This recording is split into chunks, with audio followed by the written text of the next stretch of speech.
Dear students, welcome to my YouTube channel biology by Deepak नैन।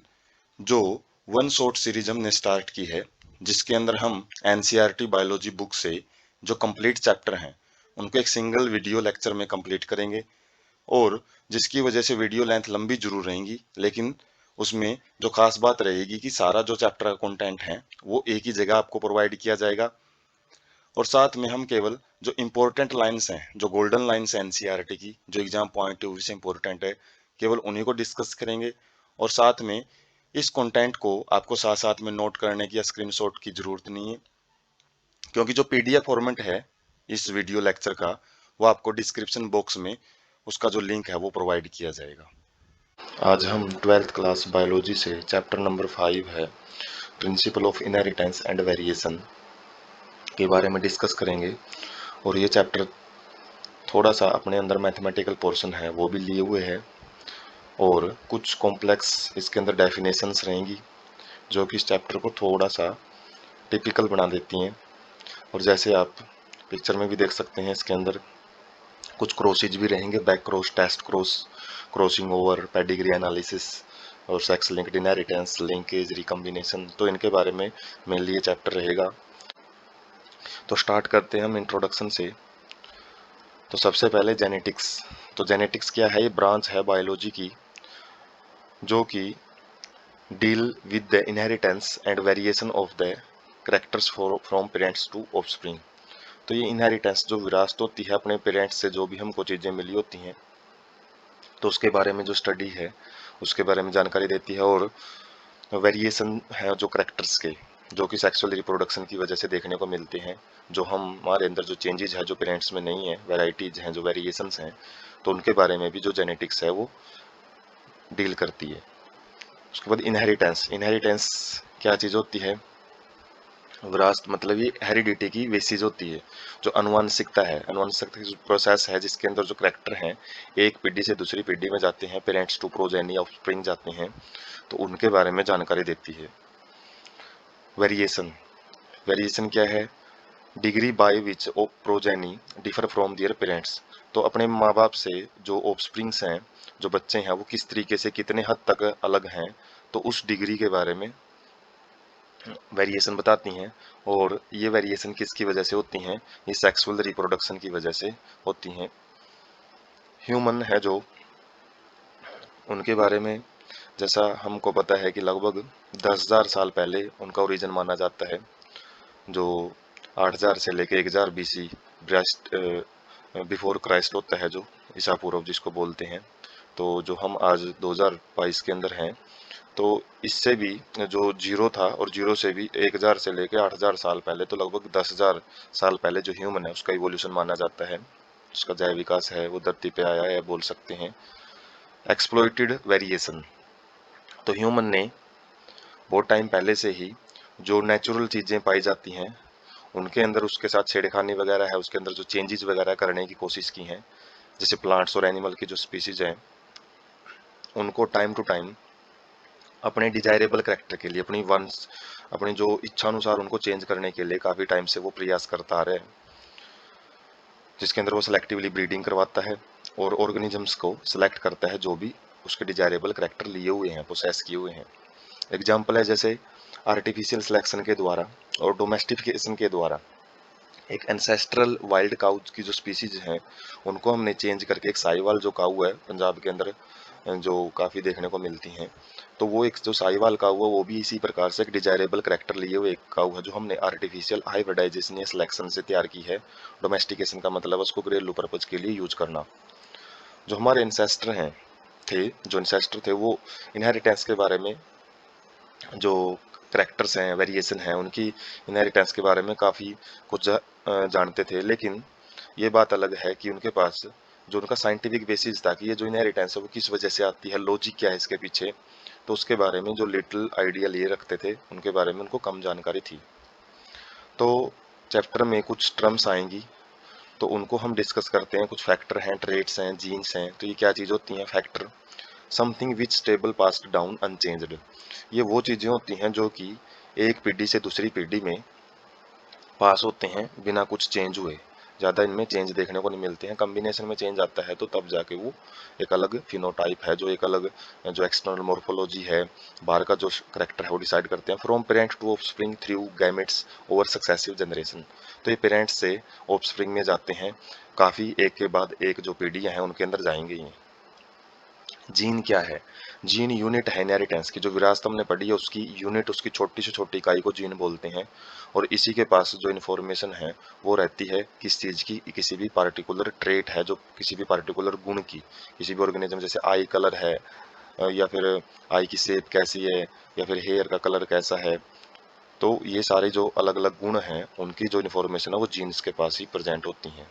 तो हमारे शरीर के अंदर लगभग 25 टू 30,000, लगभग जो आंकड़ा है 25 से लेकर 30,000 तक जीन पाए जाते हैं, जिनकी हम अब तक स्टडी कर चुके हैं, जो डिस्कवर किए जा चुके हैं। एलिल्स, एलिल्स क्या चीज़ होते हैं? Gene coding for a pair of contrasting trait. तो हर एक जो जीन है उसके अंदर उसके जो दो अल्टरनेट फॉर्म पाई जाती हैं उसकी, उसी को एलिल बोला जाता है। वो कॉन्ट्रास्टिंग का मतलब एक दूसरे से बिल्कुल अलग जो गुण है वो शो करते हैं। Different form of A same gene भी हम बोल सकते हैं, इसको अल्टरनेट फॉर्म ऑफ जीन भी बोल सकते हैं। Can be similar in homozygotes, T capital T and small T, और डिसिमिलर इन हेट्रोजाइगट्स। तो सिमिलर भी हो सकते हैं एल, जैसे हम देख सकते हैं जो होमोजाइगोट्स होते हैं, होमोजाइगस कंडीशन जिसके अंदर दोनों के दोनों एल सेम पाए जाते हैं, जैसे कैपिटल टी, इसको होमोजाइगस कंडीशन बोलेंगे। और होमोजाइगस जैसे स्मॉल टी है, जो कि हम आगे हाइट के अंदर पढ़ेंगे। ये गुण है जो पी के अंदर जो स्टडी किया था मेंडल ने। और ये डिसिमिलर भी हो सकते हैं, और डिसिमिलर होंगे तो उसको हेट्रोजाइगस कंडीशन बोला जाता है। तो ये टर्म है, यदि अभी से क्लियर होंगे तभी ये जो आगे हैं वो समझ में आ सकते हैं कि इनका यूज किसके लिए किया गया है। उसके बाद है अल्फाबेटिकली सिंबल। कुछ हम सिंबल यहाँ पे यूज करेंगे, जैसे जो कैपिटल टी है वो टाल ट्रेट के लिए, जो लंबाई का गुण है उसको दिखाने के लिए कैपिटल टी का वर्ड यूज किया जाता है। और स्मॉल टी है जो वो ड्वार्फ, जो बोनापन होता है टी पी प्लांट के अंदर बोने पौधे होते हैं उनके लिए T small T word use किया जाता है। Capital T and small T L होते हैं, एक ही जीन की अल्टरनेट फॉर्म होती हैं। करेक्टर एक ही है, जैसे हाइट का गुण है इसमें, जो भी वो कम भी हो सकती है ज़्यादा भी हो सकती है, तो उसकी अलग अलग फॉर्म को हम एलिल से रिप्रेजेंट करते हैं। Pair of allele for height would भी, तो किसी भी इंडिविजुअल में जो पेयरिंग है वो या तो कैपिटल टी या फिर कैपिटल टी या फिर स्मॉल टी देखने को मिल सकती है। A true breeding allelic pair for the height are identical और होमोजाइगस। कैपिटल टी या स्मॉल टी देखने को मिल सकती है। ट्रू ब्रीडिंग का मतलब है जिसके अंदर दोनों जो एलिल है वो एक जैसे हों, प्योरिटी हो, कोई एक्स्ट्रा फॉर्म वहाँ पे प्रेजेंट ना हो, तो वो आइडेंटिकल देखने को मिलेंगे। होमोजाइगस कंडीशन मिलेगी, जैसे कैपिटल टी टोल में मिलती है और ड्वार्फ में स्मॉल टी कंडीशन मिलेगी। और जो capital T and small T genotype होते हैं प्लांट के, वही टाल एंड ड्वार्फ होते हैं फिनोटाइप होते हैं। जीनोटाइप जो जेनेटिक मेकअप होता है, जीन का कॉम्बिनेशन किस प्रकार से है, जो कि हम देख के नहीं बता सकते, क्रोमोसोम के अंदर वो इन्फॉर्मेशन छुपी होती है। और जबकि जो बाहर से जो हम देख के बता सकते हैं किसी भी जीव का, वो उसका फिनोटाइप होता है। तो ये भी वर्ड काफी यूज होंगे, genotype and phenotype.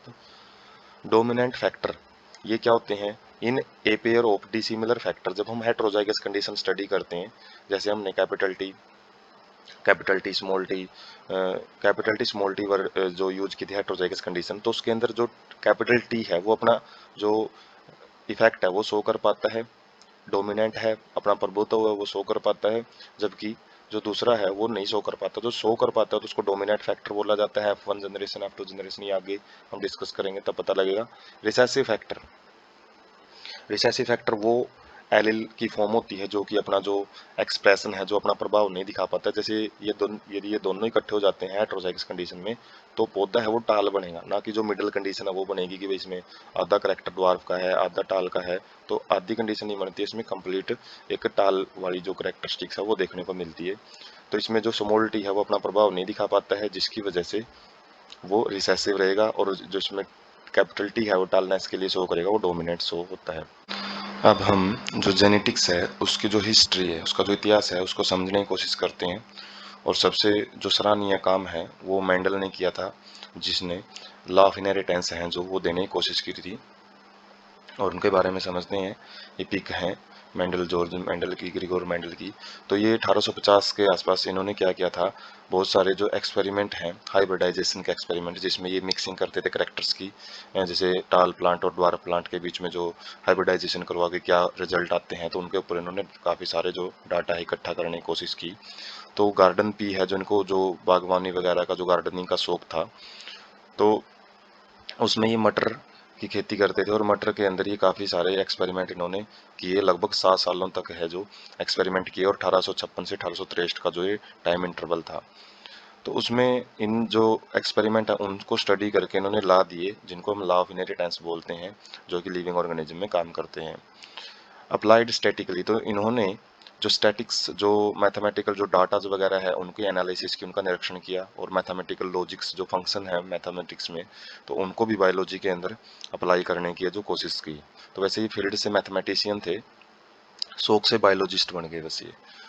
Experiments had a large sampling size providing much data.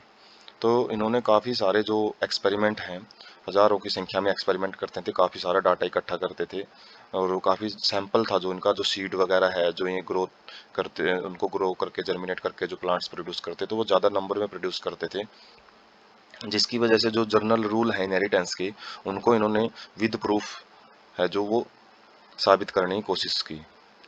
Investigated characters in garden pea plant that were manifested as two opposing traits। तो इन्होंने ऐसे करेक्टर को ही स्टडी किया जो कि बिल्कुल एक अपोजिट ट्रेट्स लिए हुए थे, जैसे टाल एंड ड्वार्फ प्लांट्स हो गए, हाइट का जो फैक्टर है जो बिल्कुल साफ साफ दिखाई दे। तो उस टाइम पे ज़्यादा ये जेनेटिक्स को तो डिटेल से तो नहीं समझ सकते थे, जो कि बिल्कुल उस पे माइक्रोस्कोपिक लेवल पे चला जाता है। तो इन्होंने मॉर्फोलॉजिकल करेक्टर्स के ऊपर ज़्यादा काम किया है, जैसे येलो एंड ग्रीन सीड हैं, जो मटर के सीड होते हैं वो येलो और ग्रीन देखने को मिलते हैं, इन करेक्टर्स पे उन्होंने ज़्यादा गौर किया था। Conducted artificial pollination and cross pollination experiment. तो इन्होंने जो क्रॉस पोलिनेशन एक्सपेरिमेंट हैं, खुद जो इंसान के द्वारा किया जाता है आर्टिफिशियल पोलिनेशन, एक नेचुरल पोलिनेशन होती है, एक आर्टिफिशियल पोलिनेशन है, तो उसके बेस पे काफ़ी एक्सपेरिमेंट किए, using several true breeding P lines. True breeding P lines होते हैं जो सेल्फ पोलिनेशन के बाद आगे कई पीढ़ियों तक, सेल्फ पोलिनेशन के बाद जो एक पीढ़ी तैयार होती है, एक जो प्योरिटी वाली पीढ़ी होती है, तो उसको ट्रू ब्रीडिंग लाइन बोलते हैं। तो उनके अंदर क्रॉसिंग करवा के जो एक्सपेरिमेंट है वो किए थे इन्होंने। ट्रू ब्रीडिंग क्या होते हैं, line which undergo continuous self pollination. तो वो ब्रीडिंग होती है, ट्रू वो लाइन होती है, वो एक वंशावली बोलते हैं, वो चीज़ होती है जो कि सेल्फ पोलिनेशन के द्वारा, बाहर से कोई मिक्सिंग होने कोई चांस नहीं होते, इसमें सेल्फ पोलिनेशन होता है। Shows that stable trait inheritance and expression for several generation. तो इसके अंदर वेरिएशन देखने को नहीं मिलेंगी, जो ट्रेट हैं वो स्टेबल रहेंगे, वो चेंज नहीं होंगे, और जो एक्सप्रेशन है वो सेवरल जनरेशन तक भी देखने को मिलता है। रिजल्ट्स क्या थे मेंडल एक्सपेरिमेंट के, तो Mendel selected 14 true breeding P plant varieties. तो इन्होंने जो 14 हैं वो अलग अलग कॉन्ट्रास्टिंग ट्रेट्स हैं वो स्टडी किए थे।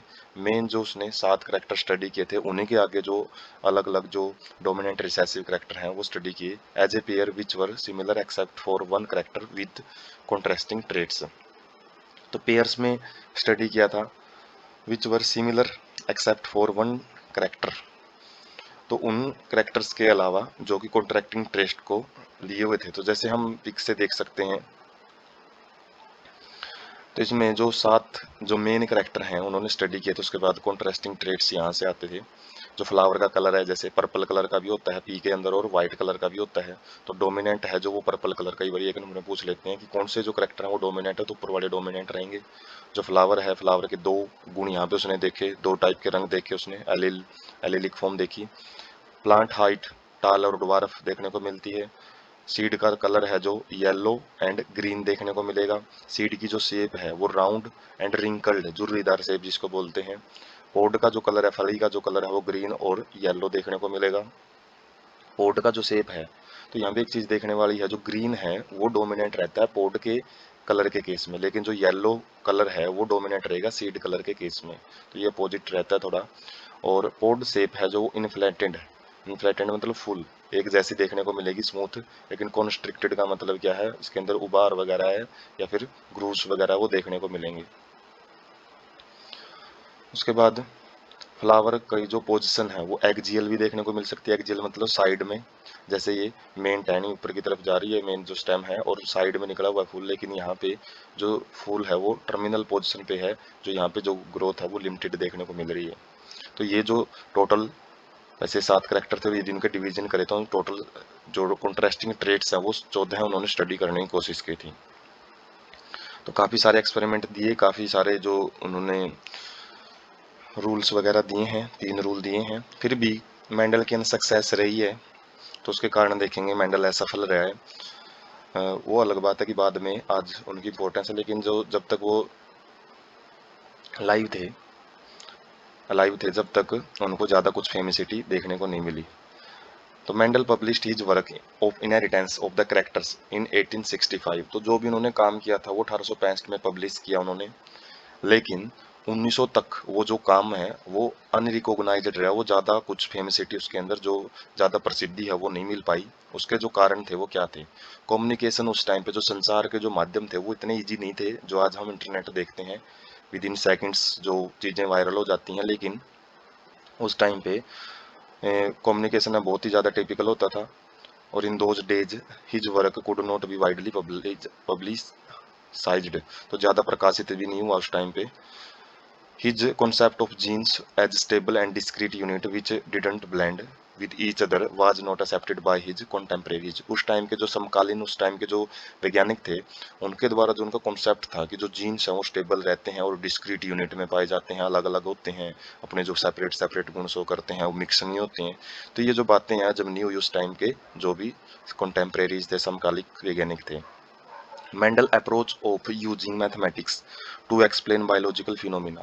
और मेंडल ने जो मैथमेटिक्स यूज किया था, जो वो बायोलॉजी जो स्टूडेंट होते हैं उनको भी ये बड़ी टिपिकल सी लगती है, ये चैप्टर है जो इनहेरिटेंस वाला है, और उस टाइम के जो साइंटिस्ट थे उनको भी ये बड़ी टिपिकल चीज़ लगे कि मैथमेटिक्स है जो वो किस तरीके से यूज किया गया है बायोलॉजी के अंदर। तो वो भी अनएक्सेप्टेबल था उस टाइम के जो बायोलॉजिस्ट हैं उनके लिए, क्योंकि खुद बायोलॉजिस्ट नहीं थे, मैथमेटिशियन थे। तो इस वजह से बायोलॉजिस्ट थे जो उस टाइम जो रियल बायोलॉजिस्ट थे उन्होंने इस चीज़ को एक्सेप्ट नहीं किया। He could not provide any physical proof. और उन्होंने जस्ट एक्सपेरिमेंट किए थे, एक्सपेरिमेंट से जो डाटा कलेक्ट किए थे उसके बेस पे जो अपना जितना भी मटेरियल था वो प्रोवाइड किया था, लेकिन उसके पीछे साइंस क्या काम करता था, फिजिकल प्रूफ क्या थे, उनके ऊपर उन्होंने कोई भी, क्योंकि उस टाइम पे इतनी ज़्यादा डिस्कवरीज हैं, माइक्रोस्कोप वगैरह हैं, ज़्यादा वो यूज नहीं की जाती थी, और उस टाइम वो तीन ही थी, तो जिसकी वजह से फिजिकल प्रूफ है वो भी नहीं दे पाए थे वो। उसके बाद इन 1900 के अंदर 3 साइंटिस्ट थे जो उन्होंने इंडिपेंडेंटली काम किया, और उससे जो डिस्कवरीज देखने को मिली वो मेंडल ने जो काम किए थे वही जो डिस्कवरी है वहाँ पे देखने को मिली। तो result in inheritance of characters है, तो करेक्टर्स के अंदर है वो इनहेरिटेंस है वो देखने को मिला। और ये 3 साइंटिस्ट थे जो डी वेरिज, कोरेन और वोन सेरमार्क। तो ये 3 जो साइंटिस्ट हैं उन्होंने मेंडल के काम को रीडिस्कवर किया था। तो आगे इनहेरिटेंस ऑफ वन जीन है उसको स्टडी करते हैं कि एक जीन है उसका किस तरीके से एक पीढ़ी से दूसरी पीढ़ी में जो करैक्टर है वो शो करता है। तो Mendel crossed tall and dwarf pea plants to study inheritance of one gene. तो मेंडल ने एक टाल प्लांट लिया और एक ड्वार्फ प्लांट लिया जो बिल्कुल ट्रू ब्रीडिंग लाइन से थे, उनके अंदर कोई मिक्सर या फिर हेट्रोजाइगस कंडीशन होने का कोई सवाल ही नहीं था। तो उनको लिया और उनके बीच में जो हाइब्रिडाइजेशन है, उनके बीच में जो क्रॉसिंग है वो करवाई, जिससे कि वो इनहेरिटेंस ऑफ वन जीन है उसको स्टडी कर सकें। Collected seed produced and green them to generate the plants of first hybrid generation. तो वहाँ से क्या है उन्होंने सीड इकट्ठा किए, और जो भी ब्रीडिंग के बाद जो भी रिजल्ट आया, जो भी प्लांट बने, तो वहाँ से जो उन्होंने सीड इकट्ठा किए, जो पोलिनेशन करवाने के बाद सीड है, और सीड को जब उन्होंने उगाया तो उसके बाद जो हाइब्रिड जनरेशन है, फर्स्ट जो हाइब्रिड जनरेशन है, मिक्सिंग वाली जो जनरेशन देखने को मिली, उसको फिलियल जनरेशन नाम दिया, और F1 भी हम उसको बोलते हैं, या F1 प्रोजेनी भी बोलते हैं, ऑफस्प्रिंग भी बोलते हैं। Observed all F1 progeny plants वर टाल नन वर ड्वार्फ। हालांकि उसने जो पेरेंट्स है एक ड्वार्फ लिया था एक टाल लिया था, लेकिन जो F1 के अंदर जितने भी पेड़ पौधे थे वो सारे टाल देखने को मिले। Then self pollinated. तो उसने क्या किया कि अब जो F1 जनरेशन थी उसके अंदर सेल्फ पोलिनेशन नहीं करवाई, क्रॉस पोलिनेशन नहीं करवाई, और उसके अंदर क्या देखा कि कुछ जो ऑफस्प्रिंग है वो ड्वार्फ देखने को मिले हैं फैलियल 2 जनरेशन में। जो सेकंड जो जनरेशन है उसके अंदर कुछ पौधे ड्वार्फ भी देखने को मिले, हालांकि फर्स्ट जनरेशन में कोई भी पौधा ड्वार्फ नहीं था। तो प्रोपोर्शन ऑफ प्लांट क्या देखने को मिला, जो F2 जनरेशन है उसके अंदर जो ड्वार्फ थे वो 1/4 थे, और जो टाल थे वो 3/4 थे। मतलब जो 75% थे, ज्यादातर जो पोर्शन था वो टाल प्लांट का था, और जो 25% प्लांट्स थे वो केवल ड्वार्फ देखने को मिले। तो कंक्लूजन क्या रहा यहाँ से, जो tall and dwarf traits were identical to their parental type. तो जो टाल और ड्वार्फ हैं वो अपने पेरेंटल टाइप के जैसे ही दिखाई देते थे बाहर से तो देखें तो। Did not show any blending, और वहाँ पे कोई मिक्सिंग वगैरह है वो शो नहीं कर रहे थे। None were of in between height, तो उनको कोई बीच की हाइट का नहीं था कि मीडियम साइज की हाइट चली गई उसमें, तो या तो टाल थे या फिर ड्वार्फ थे जैसे कि वो पेरेंट्स थे। Only one of the parental traits were expressed in F1 generation, while at F2 stage both traits were expressed in proportion of। जो पहले F1 जनरेशन का जो रेशियो था वो 1 ही रहा कंप्लीट, और जबकि जो F2 जनरेशन था, F2 स्टेज थी, उसके अंदर जो रेशियो था वो 3:1 है। 3 किसका था, टाल का था, और 1 ड्वार्फ का था। Contrasting trait did not show any blending at either F1 और F2 स्टेज, और यहाँ पे ब्लेंडिंग है, जो मिक्सिंग है वो कोई शो नहीं हुई। वहाँ पे कोई एक इंटरमीडिएट कंडीशन देखने को नहीं मिली, बीच की कंडीशन नहीं देखने को मिली, ये इसका कंक्लूजन था। उसके बाद मोनो हाइब्रिड क्रॉस इसी से मिलता जुलता है, जिसके अंदर क्या किया जाता है, cross done to study gene controlling one character. एक करेक्टर को स्टडी करने के लिए जो क्रॉस किए जाते हैं उसको हम मोनोहाइब्रिड क्रॉस बोलते हैं। जैसे हाइट का जो करेक्टर है, और ये किस किस के बीच में, कैपिटल टी और स्मॉल टी टाल एंड ड्वार्फ के बीच में, जो होमोजाइगस कंडीशन ली जाती है उनके बीच में करवाया जाता है। Recessive parental trait is expressed without any blending in F2 generation. तो जो रिसेसिव पेरेंटल ट्रेट है, जो रिसेसिव कंडीशन है, वो एक्सप्रेस होती है जाके F2 जनरेशन में, जबकि F1 जनरेशन में उसका कोई भी जो करेक्टर है वो शो नहीं होता है, सारे प्लांट टाल बनते हैं। F2 जनरेशन में अपना जो प्रभाव है वो शो कर पाती हैं। टाल and dwarf plant produce gametes. तो टाल और ड्वार्फ प्लांट्स हैं वो मियोसिस के द्वारा गैमेट्स प्रोड्यूस करते हैं, जो हैप्लॉइड सेट ऑफ जो क्रोमोसोम देखने को मिलेंगे। Alleles of parental pair segregate from each other. Separate और सेग्रीगेट मतलब वो अलग अलग हो जाते हैं कब, जब गैमेट बनते हैं। तो गैमेटोजेनेसिस में जो मेंडल का जो लॉ है, सेकंड लॉ, जो लॉ ऑफ सेग्रीगेशन, वो समझने को मिलता है। And only one allele is transmitted to gamete. तो जो एक एलेल होता है, जैसे पेयरिंग में प्रेजेंट है कॉन्ट्रास्टिंग एलेल, तो एक एलेल है वो एक गैमेट के अंदर जाता है, जैसे क्रोमोसोम जाते हैं। तो इस तरीके से आधे क्रोमोसोम एक गैमेट में जाएंगे, आधे एक साइड में। तो यहाँ पे भी इसी तरीके से जो एलेल हैं वो आधे आधे चले जाते हैं, पेयरिंग है वहाँ से वो ब्रेक हो जाती है। सेग्रीगेशन इसी को बोलते हैं।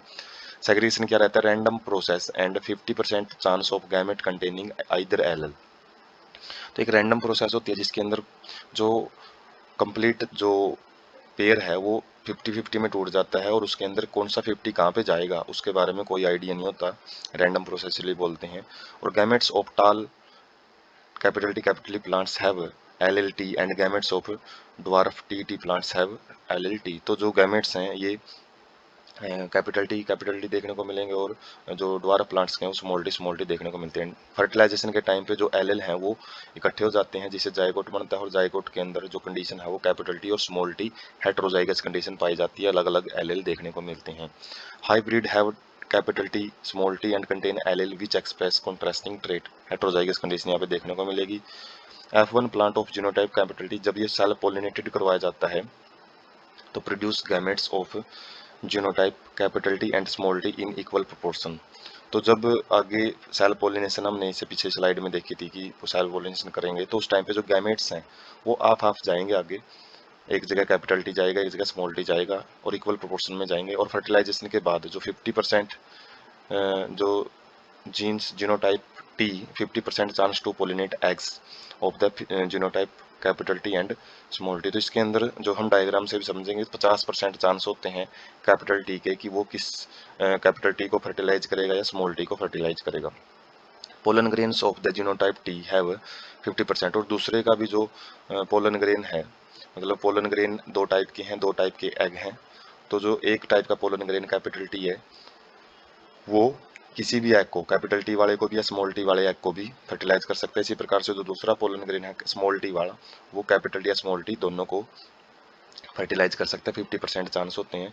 तो यहाँ से जो फिनोटिपिक रेशियो है वो 3:1 मिलता है, जबकि जो जीनोटिपिक रेशियो है वो 1:2:1 देखने को मिलेगा, जो कि हम डायग्राम से अच्छे ढंग से समझ सकते हैं कि यहाँ पे जैसे पेरेंट्स हैं और पेरेंट्स में प्योर टाल प्लांट है, कैपिटल टी यहाँ पे ड्वार्फ प्लांट है, इनके बीच में क्रॉस करवाया गया है, क्रॉस पोलिनेशन। तो जो F1 जनरेशन है वो सारे टाल प्लांट बने हैं। वो बात अलग है कि वो हेट्रोजाइगस कंडीशन है। जब सेल्फिंग करवाई जाती है कैपिटल टी स्मॉल टी के बीच में, तो उससे जो आगे F1 जनरेशन बनेगी वो एक है जो प्योर टाल प्लांट बनेगा कैपिटल टी लिए हुए, बाकी जो दो है वो हेट्रोजाइगस कंडीशन मिलेगी, हाइब्रिड वैरायटी बोल सकते हैं, और एक है वो ड्वार्फ मिलेगा। तो यहाँ पे देख सकते हैं ड्वार्फ अपना जो प्रभाव है वो फर्स्ट में तो नहीं शो कर पाया, लेकिन F2 जनरेशन के अंदर अपना जो इफेक्ट है वो शो कर पाता है। और इसको रिप्रेजेंट करने का ये तरीका रहता है, जो टाल प्लांट है और ड्वार्फ प्लांट है इनके बीच में जो क्रॉसिंग है, पहले हम क्या लिखते हैं इसका फिनोटाइप बाहर से कैसे दिखाई देते हैं, उसके बाद जीनोटाइप, और ये पेरेंटल कॉम्बिनेशन है। और जब इनके बीच में क्रॉसिंग करवाए जाते हैं गैमेट बनते हैं, यहाँ पे एक ही टाइप के गैमेट बनेंगे, यहाँ पे भी एक ही टाइप के गैमेट। अलग अलग कब दिखाया जाता है, जब सेपरेट अलग अलग टाइप के गैमेट बने। तो जब गैमेट्स हैं, गैमेटोजेनेसिस है, तो जो यहाँ पे लाभ सेग्रीगेशन है वो देखने को मिलता है। तो जो एलील है वो अलग अलग हो जाते हैं, पेयर से अलग अलग। F1 जनरेशन जो हेट्रोजाइगस टाल कंडीशन देखने को मिलेगी, और जो टाल के अंदर हेट्रोजाइगस टाल के अंदर जो हम सेल्फिंग करवाते हैं तो गैमेट्स हैं वो एक टाइप के बनेंगे, वैसे जो कैपिटल टी स्मॉल टी, और इनको यदि हम क्रॉसिंग करवाएंगे पुनेट स्क्वायर के द्वारा, तो इसमें एक साइड में हम मेल के जो गैमेट्स है वो रखेंगे, एक साइड में फीमेल के गैमेट्स, और इनके बीच में जब कॉम्बिनेशन देखेंगे तो एक होमोजाइगस टाल है, एक हेट्रोजाइगस, दो हेट्रोजाइगस टाल है और एक होमोजाइगस ड्वार्फ कंडीशन है। ड्वार्फ होमोजाइगस ही होती है। तो यहाँ पे जो बाहर से देखेंगे टाल कितने हैं टोटल, वो 3 है, एक ड्वार्फ है। तो टाल 3 टाल 1 ड्वार्फ रेशियो है। जीनोटिपिक रेशियो है, जो जीनोटाइप देखें हम तो एक कैपिटल टी है, दो कैपिटल टी स्मॉल टी हैं, और एक क्या है कैपिटल टी है। उसके बाद Punnett square, production of gametes bye parents understood from A diagram. तो जो गैमेट्स हैं वो किस तरीके से प्रोड्यूस किए गए हैं और उनके जो कम्बिनेशन है वो कैसे रहेंगे, वो डायग्राम से हम समझते हैं। और ये ब्रिटिश जेनेटिसिस्ट था एक, रेग्निलाल्ड सी पुनेट, उन्होंने खोजा था, ताकि ज़्यादा कॉम्प्लेक्सिटी ना हो, ज़्यादा एरोज वगैरह बनेंगे तो ये नहीं समझ में आए कौन सा गैमेट किसके साथ फ्यूज कर रहा है।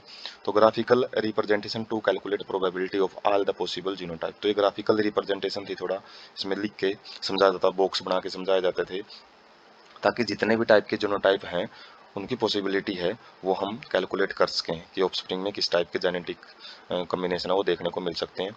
जो पॉसिबल गैमेट्स हैं जैसे मेल और फीमेल में, वो ऊपर की तरफ और लेफ्ट कॉलम में लिखे जाते हैं, top row and left columns में। All possible combinations are represented in box below in square. तो जितने भी पॉसिबल कॉम्बिनेशन है उनको हम बॉक्सेज में दिखाते हैं। एक जर्नल सा एग्जांपल आप यहाँ से देख सकते हो पुनेट स्क्वायर का। तो यहाँ पे जो पोलन ग्रेन है, प्लांट्स के अंदर पोलन ग्रेन है, तो उसके अंदर जो गैमेट्स हैं बी और कैपिटल बी और स्मॉल बी एक साइड में लिखे जाते हैं, और जो एक साइड में जो लेफ्ट हैंड साइड है, एक टॉप है एक लेफ्ट हैंड साइड है, उसमें फीमेल के, ऐसे कैसे भी लिखे जा सकते हैं ये, लेकिन जो गैमेट्स हैं वो टॉप और लेफ्ट में लिखे जाते हैं, और उसके बाद जो कॉम्बिनेशन है वो बॉक्सेज के अंदर रिप्रेजेंट किए जाते हैं। तो आगे पुनेट स्क्वायर के अंदर काफ़ी सारे हम एग्जांपल देखेंगे। Mathematical representation of monohybrid cross. तो ये मैथमेटिकली कैसे रिप्रेजेंट किया गया है मोनोहाइब्रिड क्रॉस को, वो देखते हैं। Genotypic ratio can be calculated using mathematical probability. तो मैथमेटिकल जो प्रोबेबिलिटी है, प्रोबेबिलिटी का नियम प्रायिकता है, भाई कितने संभावनाएं आ सकती हैं, उस बेस पे जेनेटिक रेशियो उनको समझा गया है। जो 1/4 है, जो बताया था कि जो 25% है रैंडम फर्टिलाइजेशन से lead to capital T 1/2 lead to small T capital T small T, और 1/4 है जो हमने क्रॉस देखा था 1:2:1।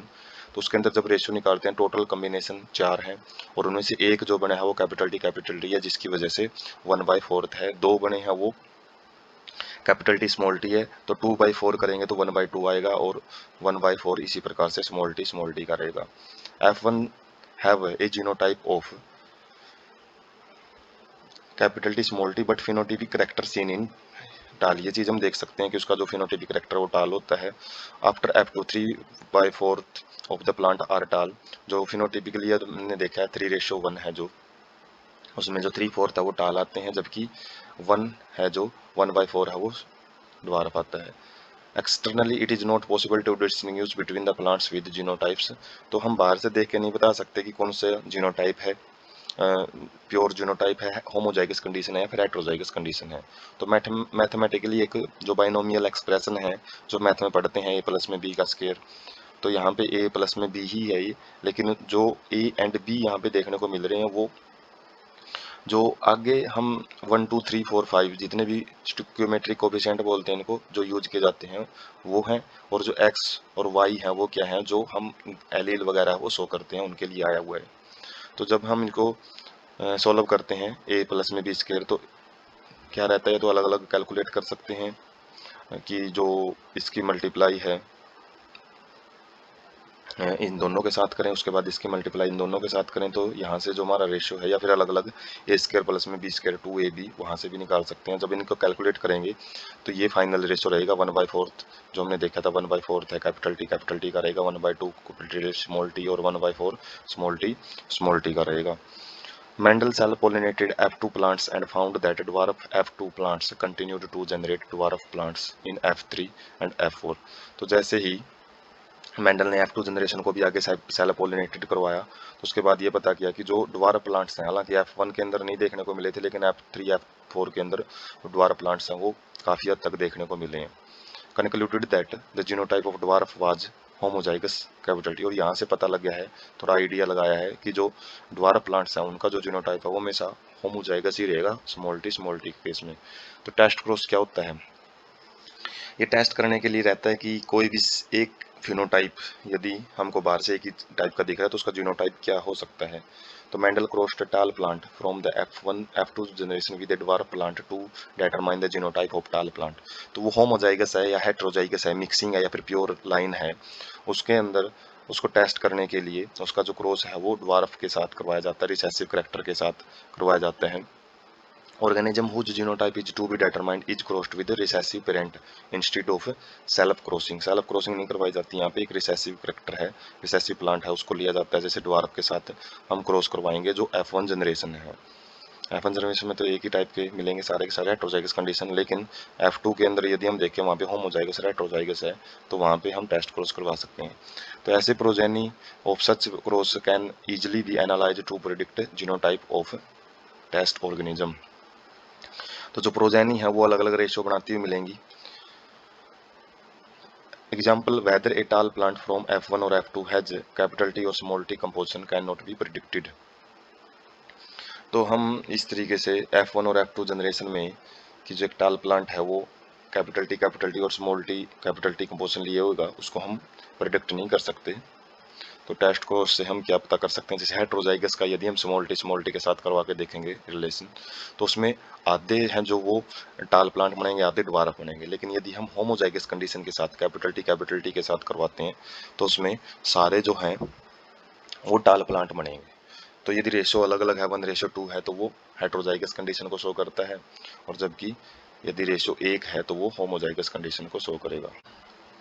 लॉ ऑफ डोमिनेंस, तो जो फर्स्ट लॉ था मेंडल ने दिया था, जो इसमें क्या कुछ हम याद रख सकते हैं, जो characters are controlled by discrete unit called factor. तो यहाँ से कंक्लूजन आया था, उन कंक्लूजन के बेस पे लॉ ऑफ डोमिनेंस दिया गया था कि जो करेक्टर्स हैं, जो भी गुण हैं, वो डिस्क्रीट यूनिट कुछ इकाइयाँ प्रेजेंट होती हैं अलग अलग, उनके द्वारा कंट्रोल किए जाते हैं, उन्हीं के द्वारा वो रेगुलेट किए जाते हैं, जिनको हम फैक्टर बोलते हैं।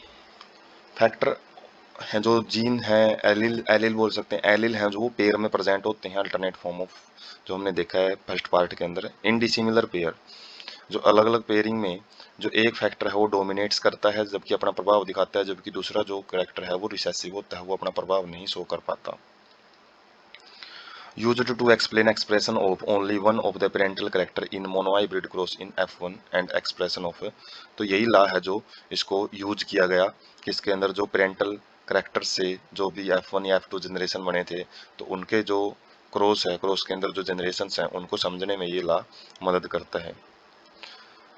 आल्सो एक्सप्लेन, और इस ला ने ही जो 3:1 है उस ला उस प्रोपोर्शन को, उस रेशियो को साबित किया है, उसको उसके बारे में समझाया है। लॉ ऑफ सेग्रीगेशन, तो लॉ ऑफ सेग्रीगेशन क्या होता है, based on the fact that है, ये इस फैक्ट पे बेस्ड था कि जो हम बोल रहे थे कि ब्लेंडिंग नहीं होती है, मिक्सिंग नहीं होते हैं, इंटरमीडिएट कंडीशन नहीं देखने को मिलती है, तो उस फैक्ट के ऊपर ये डिपेंड था। Both characters are recovered as such in F2 generation. हमने देखा जो ड्वार्फ करेक्टर है वो एक F1 जनरेशन के अंदर अपना प्रभाव है वो नहीं शो कर पा रहा था, लेकिन F2 के अंदर है जो वो अपना एक सेपरेट जो ड्वार्फ प्लांट है वो देखने को मिला था 3:1 के अंदर। तो इसका मतलब ये कि F1 के अंदर ये चीज नहीं देखने को मिली थी। Parents contain 2 alleles during gamete formation. तो पेरेंट्स के अंदर भाई 2 एलेल प्रेजेंट होते हैं पेयरिंग के अंदर, और जब गैमेट फॉर्मेशन होता है तो वो सेपरेट हो जाते हैं। फैक्टर्स ऑफ एलेल सेग्रीगेट, अलग अलग हो जाते हैं from each other, and gamete receives only one of 2 factor. और जो गैमेट्स है वो केवल उनमें से एक ही फैक्टर है उसको रिसीव करता है। Homozygous parents produce similar type के गैमेट्स हैं जो होमोजाइगस पेरेंट प्रोड्यूस करेगा, जबकि हेट्रोजाइगस पेरेंट्स हैं वो अलग अलग प्रकार के जो गैमेट्स हैं वो इक्वल प्रोपोर्शन में प्रोड्यूस करते हैं, 50-50% वो प्रोडक्शन करते हैं। उसके बाद incomplete dominance. When F1 had a phenotype that did not resemble either of the two parents, तो यहाँ पे इंटरमीडिएट कंडीशन देखने को मिलेंगी, ब्लेंडिंग यहाँ पे देखने को मिलेगी। एक ऐसा करेक्टर F1 PD में देखने को मिलेगा जो किसी भी पेरेंट्स में नहीं था। एग्जाम्पल है जैसे inheritance of flower colour in dog flower. एक डॉग फ्लावर होता है स्नैपड्रैगन जिसको बोलते हैं, एंटीरियम स्पीसीज के इसका साइंटिफिक नाम है। तो उनके अंदर जो फ्लावर कलर है उसमें एग्जाम्पल समझने को मिलेगा in cross between the true breeding red flower. जो ट्रू ब्रीडेड है जो बिल्कुल प्योर लाइन है रेड फ्लावर, यदि उसका क्रॉस हम ट्रू ब्रीडेड व्हाइट फ्लावर के साथ करवाते हैं तो वहां पे एक इंटरमीडिएट कंडीशन पिंक कलर का देखने को मिलेगा। When F1 was cell pollinated, the F2 resulted in ratio 1:RR। तो यहाँ पे जो फिनोटिपिक रेशियो 1:2:1 रहेगा F2 जनरेशन का। वहाँ पे हमने जीनोटिपिक रेशियो देखा था ये लेकिन यहाँ पे फिनोटिपिक रेशियो ही रहेगा। इसमें एक रेड बनेगा, 2 पिंक बनेंगे और एक व्हाइट फ्लावर देखने को मिलेगा F2 जनरेशन के अंदर। Genotypic ratio were exactly as Mendelian monohybrid ratio. तो जो जीनोटिपिक रेशियो था वो मोनोहाइब्रिड जो क्रॉस करवाया था मेंडल ने उसी जैसा था, but phenotypic ratio had changed from 3:। तो जो जीनोटिपिक रेशियो है वो 1:2:1 ही था, लेकिन यहाँ पे फिनोटिपिक रेशियो भी 1:2:1 है, लेकिन मेंडल में जो फिनोटिपिक रेशियो था वो 3:1 ही था। R was not completely dominant over R and capital R, जो कैपिटल आर है वो कम्प्लीटली डोमिनेट नहीं कर पाया स्मॉल आर के ऊपर, तो जिसकी वजह से जो कैपिटल आर और स्मॉल आर है distinguish as pink from capital R and small R. तो यहाँ पे एक पिंक कंडीशन देखने को मिलती है, डायग्राम से समझ सकते हैं पुनेट स्क्वायर से। तो यहाँ पे देख सकते हैं जो एक रेड फ्लावर है कैपिटल आर और यहाँ पे व्हाइट फ्लावर है। तो व्हाइट के लिए यहाँ पे W वर्ड यूज करके आप स्मॉल आर भी वर्ड यूज कर सकते हैं, तब इनकी क्रॉसिंग करवाई जाती है। तो यहाँ पे F1 जनरेशन के अंदर सारे जो फ्लावर हैं वो पिंक कलर के बनते हैं, लेकिन जो F2 यदि इनके अंदर क्रॉसिंग करवाई जाती है तो वहाँ पे जो रेशियो है वो अलग देखने को मिलता है, 1:2:1 चला जाता है दोनों जीनोटिपिक और फिनोटिपिक रेशियो। उसके बाद इसका एक्सप्लेनेशन क्या था, इनकम्प्लीट डोमिनेंस किस चीज़ की वजह से देखने को मिलती है, उसका साइंटिफिक बेस क्या है। डिप्लॉयड ऑर्गेनिज्म के पास 2 सेट होते हैं जीन्स के, क्रोमोसोम्स के। तो क्रोमोसोम्स के ऊपर ही जीन प्रेजेंट होता है, एलेल्स के पेयर में होते हैं alleles. 2 allele need not always be identical. तो जो एलेल है वो आइडेंटिकल नहीं हो सकते, जैसे हमने हेट्रोजाइगस कंडीशन में देखा है। डिफरेंट वन में modify information that particular allele contain. तो यदि कोई अलग टाइप का कंडीशन वहाँ पे मिक्सिंग हो जाती है तो उसकी वजह से जो इन्फॉर्मेशन है जो करेक्टर है वो मॉडिफाई हो जाता है, चेंज हो जाता है। Modified LL could be responsible for production of, और जो एलएल चेंज हुआ है यहाँ पे उसकी वजह से कुछ ना कुछ बदलाव यहाँ पे देखने को मिलेंगे, और वो बदलाव क्या है, हो सकता है वो नॉर्मल हो, जो भी वो इंजाइम प्रोड्यूस करते हैं, इंजाइम जो प्रोटीनस सब्सटेंस होता है जो कि स्ट्रक्चर में आगे पिंक कलर है रेड कलर है वो शो करता है, तो जो इंजाइम है हो सकता है वो नॉर्मल बने, या फिर लेस एफिशिएंट का मतलब है जो कम कारगर हो वो इंजाइम बने। तो इसकी वजह से फिनोटाइप वो सेम ही रहता है, ज़्यादा कुछ चेंज देखने को मिलेंगे क्योंकि इंजाइम तो है कम से कम। दूसरी कंडीशन है कि इंजाइम बिल्कुल नॉन फंक्शनल बने उसके अंदर, या फिर इंजाइम बने ही ना, तो उसके अंदर जो फिनोटाइप है वो इफेक्टेड देखने को मिलेगा। और dependent on the functioning of unmodified LL, और ये डिपेंड करता है कि जो अनमोडिफाइड एलएल है वो कितना अपना डोमिनेंसी शो कर सकता है। यदि वो डोमिनेंसी अच्छी खासी शो करेगा तो कोई ज़्यादा इसमें फ़र्क देखने को नहीं मिलेगा, लेकिन यदि वो कम काम करता है उसकी वजह से यहाँ पे जो फिनोटाइप है वो देखने को चेंज देखने को मिलेगा। और ज़्यादातर देखा जाता है कि जो अनमोडिफाइड या फंक्शनिंग एलएल होता है वो वैसे डोमिनेंट एलएल ही होता है, और जो मॉडिफाइड एलएल है वो इतना ज़्यादा अपना प्रभाव है वो शो नहीं कर पाता शुरुआत के अंदर। तो अनमोडिफाइड एलएल वो डोमिनेंट एलएल का शो डोमिनेंट है वो शो करता है, डोमिनेंसी वो उसके पास ही प्रेजेंट होती है। उसके बाद को डोमिनेंस, को मतलब साझेदारी के साथ डोमिनेंस देखने को मिलेगी यहाँ पे। When both LL are equally dominant produce equal effects F1 generation, जब F1 जनरेशन के अंदर जो दो गैमेट्स हैं, जो एलेल्स हैं, वो अपना इक्वली इफेक्ट शो करें, उसमें कोई डोमिनेंट रिसेसिव कंडीशन देखने को मिलेगी, दोनों अपना प्रभाव इक्वली शो करते हैं, जैसे कि एबीओ बल्ड ग्रुपिंग होता है। एबीओ बल्ड ग्रुप्स हैं जो एक आई जीन के द्वारा कंट्रोल किए जाते हैं, और जो कंट्रोल करता है कि किस प्रकार की जो शुगर है वो बनती है रेड ब्लड सेल्स के ऊपर, काफ़ी सारी जो शुगर प्रेजेंट होती है प्लाज्मा मेम्ब्रेन के ऊपर, तो उनको कोड करता है ये आई जीन है। जो gene I has 3 alleles, I A, I B and I. तो ये इसकी 3 टाइप के एलेल हैं वो देखने को मिलते हैं, और जो आई ए और आई बी हैं वो अलग अलग शुगर पैदा करते हैं, जबकि जो स्मॉल आई है वो किसी भी प्रकार की कोई शुगर है वो पैदा नहीं करता है। प्रत्येक पर्सन के पास, प्रत्येक जो पर्सन है, प्रत्येक इंडिविजुअल है, उसके पास केवल दो ही, इन तीनों में से केवल दो ही एलेल वो लिए मिलता है, पेयरिंग कंडीशन है तो दो ही मिलेंगे, जाहिर सी बात है। और आई ए और I B are completely dominant over small I. तो जो आई ए और आई बी जीन है वो स्मॉल आई को कम्प्लीटली डोमिनेंट कर जाते हैं, और जब आई ए और स्मॉल आई कम्बिनेशन करते हैं तो आई ए अपने आप को एक्सप्रेस करता है, और उसी टाइप की शुगर बनेगी जो आई ए जीन चाहेगा। मतलब आई, स्मॉल आई का कोई भी रोल नहीं होता शुगर फॉर्मेशन में, और जब आई बी और स्मॉल आई फ्यूज होते हैं, हाइब्रिडाइज होंगे, तो आई बी एक्सप्रेस करेगा, और यदि आई ए और आई बी यदि आपस में फ्यूज करेंगे, जो गैमेट्स इनको लिए हुए जीन लिए हुए गैमेट्स हैं, तो उसके बाद जो कंडीशन है वो दोनों टाइप की शुगर बनाती हुई मिलेगी। जो ब्लड ग्रुप है इसी बेस पे वो ए बी ब्लड ग्रुप देखने को मिलेगा। तो यहाँ पे टोटल 6 प्रकार के जो कॉम्बिनेशन है वो देखने को मिल सकते हैं A B O blood group के अंदर।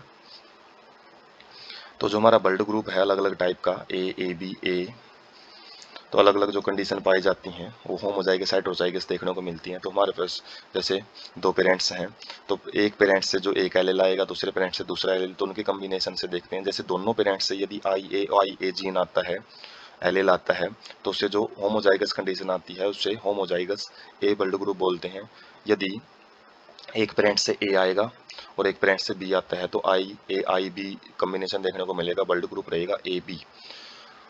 और यदि आई ए एक पेरेंट से आता है, स्मॉल आई एक पेरेंट से आता है, तो हेटेरोजाइगस कंडीशन देखने को मिलेगी, और ब्लड ग्रुप तो वो ए ही शो होएगा क्योंकि ए डोमिनेंट है। इसी प्रकार से यदि एक पेरेंट से बी टाइप के ब्लड ग्रुप आते हैं एक टाइप से अलग अलग, तो कॉम्बिनेशन आप वहाँ पे देख सकते हो, अलग अलग कंडीशन देखने को मिलेगी। यदि दोनों साइड से आई ए स्मॉल आई देखने को मिल रहा है तो कॉम्बिनेशन 0 या फिर ओ ब्लड ग्रुप उसको बोला जाता है।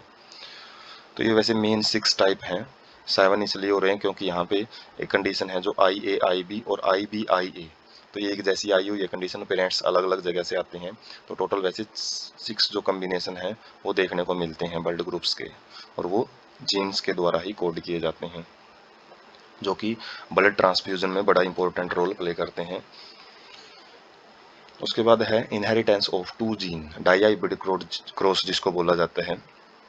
अब तक हम सिंगल जीन का इनहेरिटेंस पढ़ रहे थे, तो अब डाइहाइब्रिड क्रॉस के अंदर जो मेंडल ने पी प्लांट के अंदर जो क्रॉसिंग करवाई, अब उसके पास दो दो करेक्टर के साथ उसने स्टडी करना स्टार्ट किया।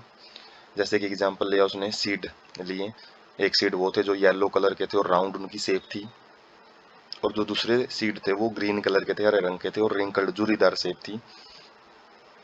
F1 plants are yellow colored and round seeded shaped seed. तो जो सबसे पहले जो पहले जनरेशन बनी है वो एक ही जैसे सारे के सारे जो सीड बने हैं, हालांकि वो बात अलग है, हेटेरोजाइगस कंडीशन यहाँ पे देखने को मिलेंगी, या येलो कलर्ड थे और राउंड शेप थी, चाहे वो ग्रीन, और रिंकल्ड जो गुण था वो टोटली यहाँ पे स्प्रेस हो चुका है, कंप्लीट डोमिनेंस यहाँ पे देखने को मिली है।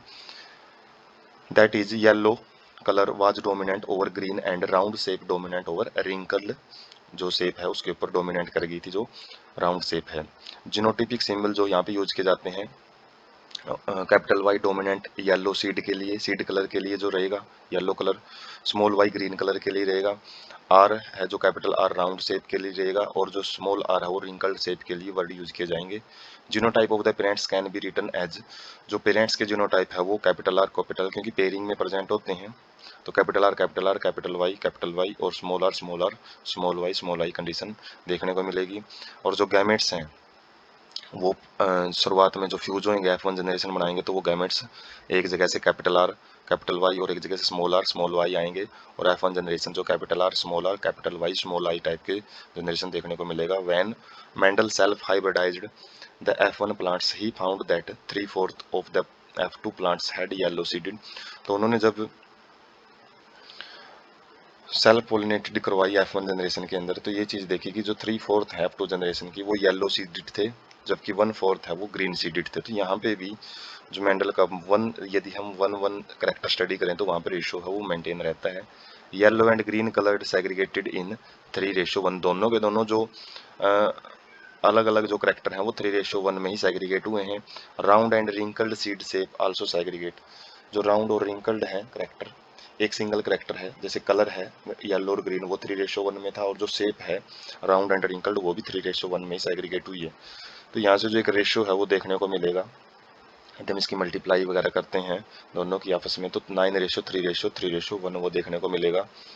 और जीनोटिपिक रेशियो है जो थोड़ा सा अलग रहेगा, 1:2:1, 2:4:1 और 1:2:1, तो 121, 242, 121 आप ऐसे भी याद रख सकते हैं, और इन रेशियो को ही हम आगे डायग्राम में समझते हैं।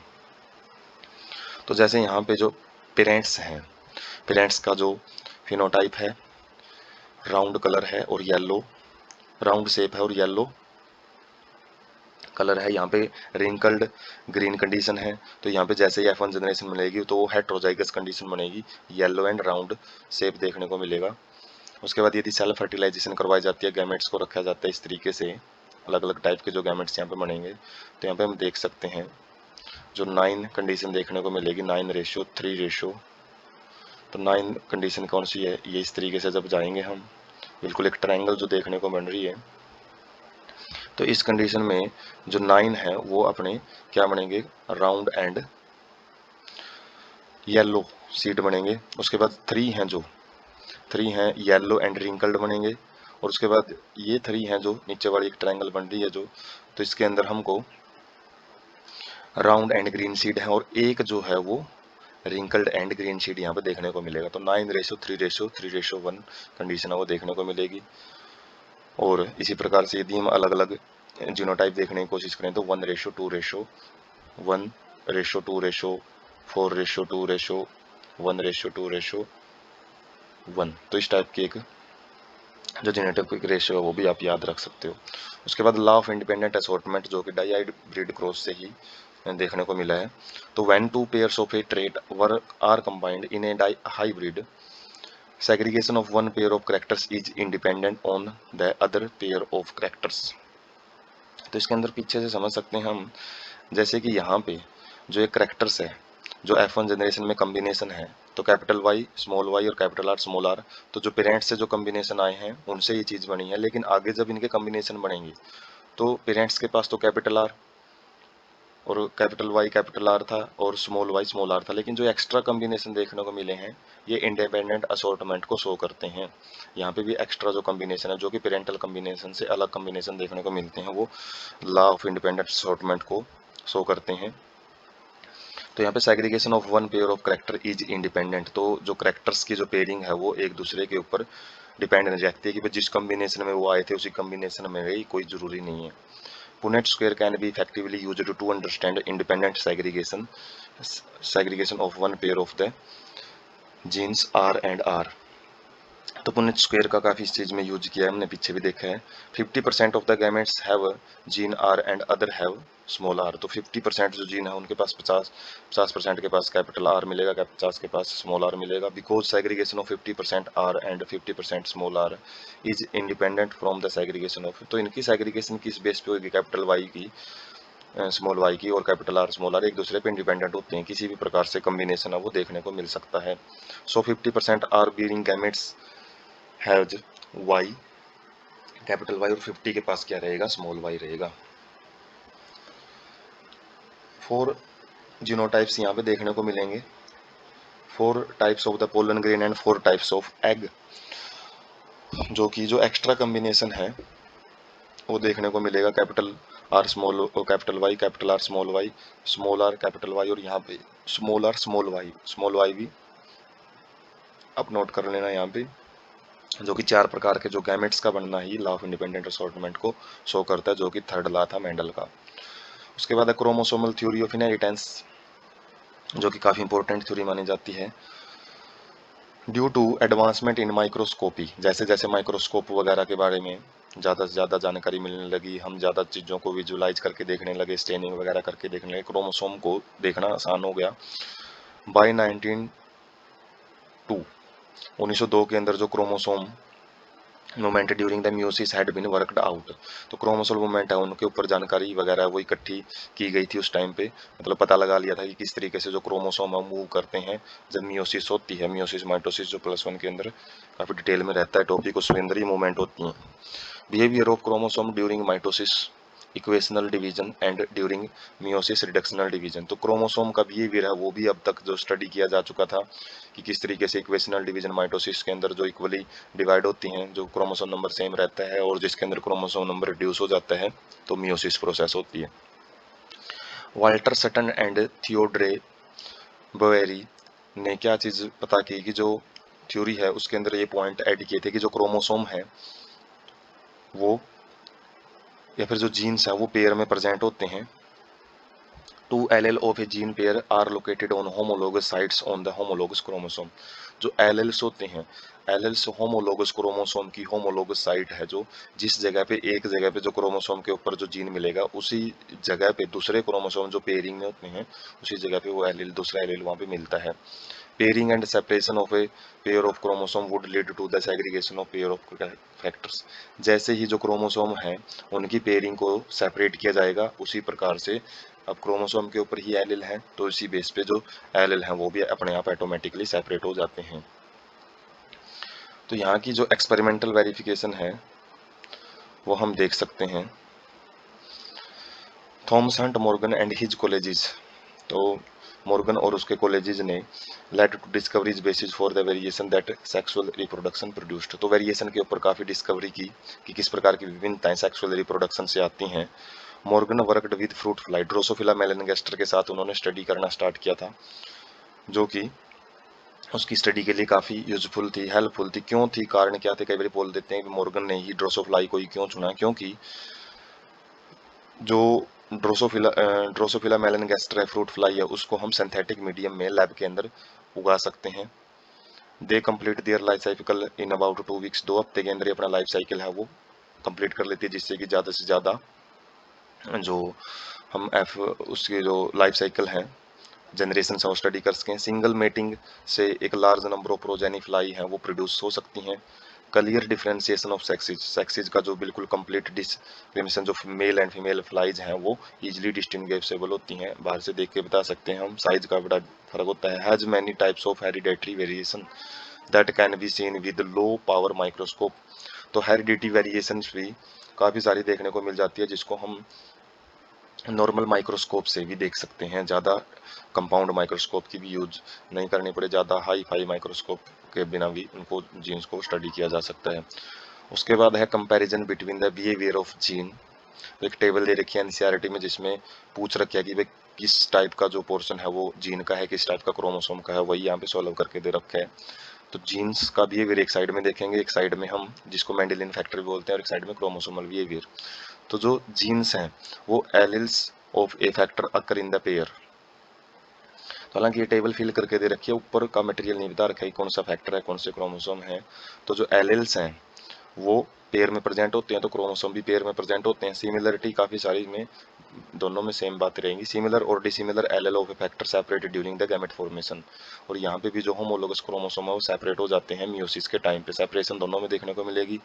Mendelian factor can assort independently, ये जो खास बात है वो फैक्टर्स के बारे में रहेगी। जो पेयर्ड क्रोमोसोम है वो सेपरेट हो सकते हैं independently during the meiosis, but the linked genes in the same chromosome normally do not assort. तो यहाँ पे लिंकेज का जो पॉइंट है वो एक एक्स्ट्रा पॉइंट देखने को मिलता है। तो लिंकेज को स्टडी करते हैं। जो मॉर्गन है जैसे ड्रोसोफिला के ऊपर एक्सपेरिमेंट जो कर रहे थे, carried out several dihybrid crosses in Drosophila to study genes that were sex linked। तो जो मेल और फीमेल फ्रूट फ्लाइज के अंदर अलग अलग टाइप के जो कॉम्बिनेशन देखने को मिलते हैं उनको बारे में स्टडी करते टाइम मॉर्गन है उन्होंने काफ़ी सारे क्रॉस करके देखे। Hybridized yellow bodied and white eyed females.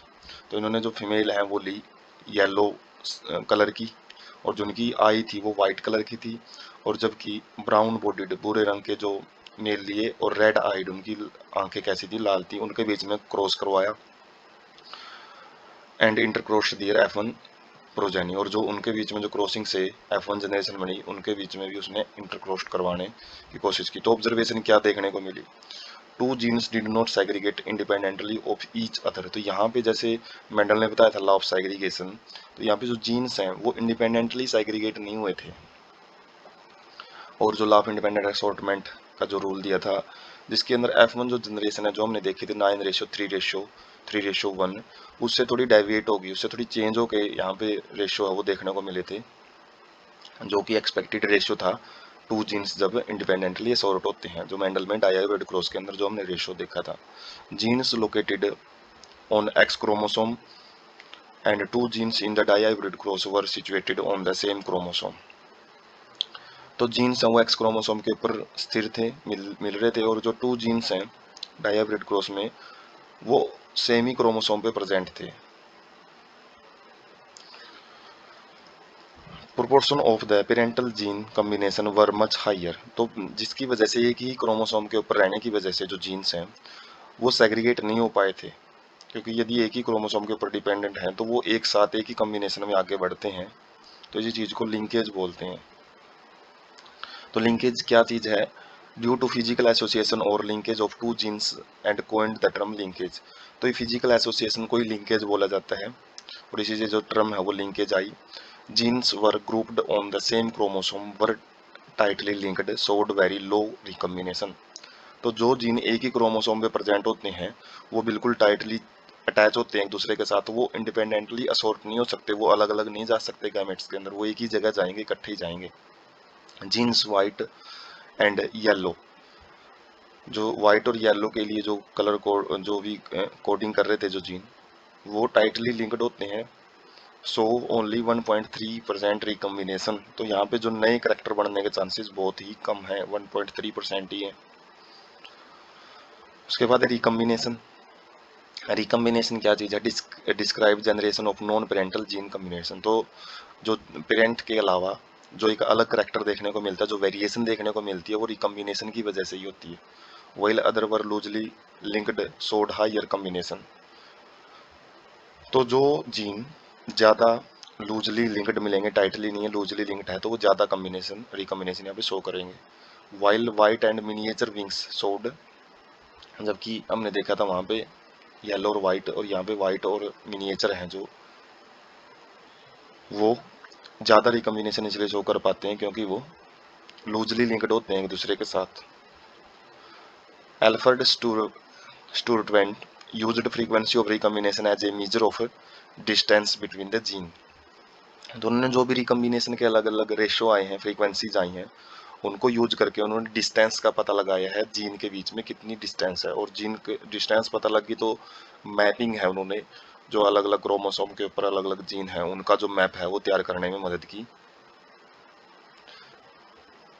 Genetics map are extensively used, और जो ये मैप्स हैं ये starting point in the sequence of whole genome in the human genome sequencing project जो HGP है, ह्यूमन जीनोम प्रोजेक्ट, उसके अंदर काफी यूज किया जाता है कि जो जीन्स है उनके बीच में कितना स्पेस है और किस बेस पे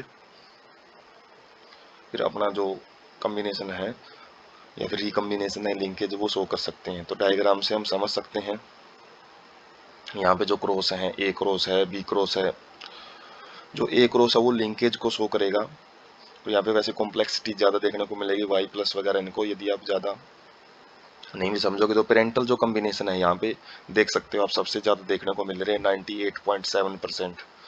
और जो रिकॉम्बिनेशन टाइप है वो 1.3% देखने को मिलेगा। मतलब पेरेंटल का टाइप है जो कि जैसे पेरेंट्स थे ऐसे कॉम्बिनेशन है, कोई नया रिकॉम्बिनेशन जो ये लाभ सेग्रीगेशन जो इंडिपेंडेंट असॉर्टमेंट है वो कम देखने को मिलता है यहाँ पे। लेकिन क्रॉस भी है और रिकॉम्बिनेशन का है जिसके अंदर पेरेंटल कॉम्बिनेशन है वो बहुत कम हो गए हैं। मुझे पेरेंटल कॉम्बिनेशन रिकॉम्बिनेशन चाहे कितनी भी हो जाए, पेरेंटल कॉम्बिनेशन 50% से कम तो जाएंगे नहीं। रिकॉम्बिनेशन जैसे यहाँ पे अच्छी खासी देखने को मिल रही है तो ये रिकॉम्बिनेशन का एग्जाम्पल है। पॉलीजेनिक इनहेरिटेंस तो क्या मतलब होता है इसका? तो many traits which are not so distinct in their occurrence and are spread across a gradient. तो काफ़ी सारे ऐसे गुण होते हैं जो डिस्टिंक्ट मात्रा में नहीं पाए जाते, अलग अलग थोड़ी थोड़ी मात्रा में पाए जाते हैं। जैसे ह्यूमन की जो हाइट है वो हम देखेंगे अलग अलग रेंज में मिलती है, ऐसा नहीं कि टाल है या डवार्फ है।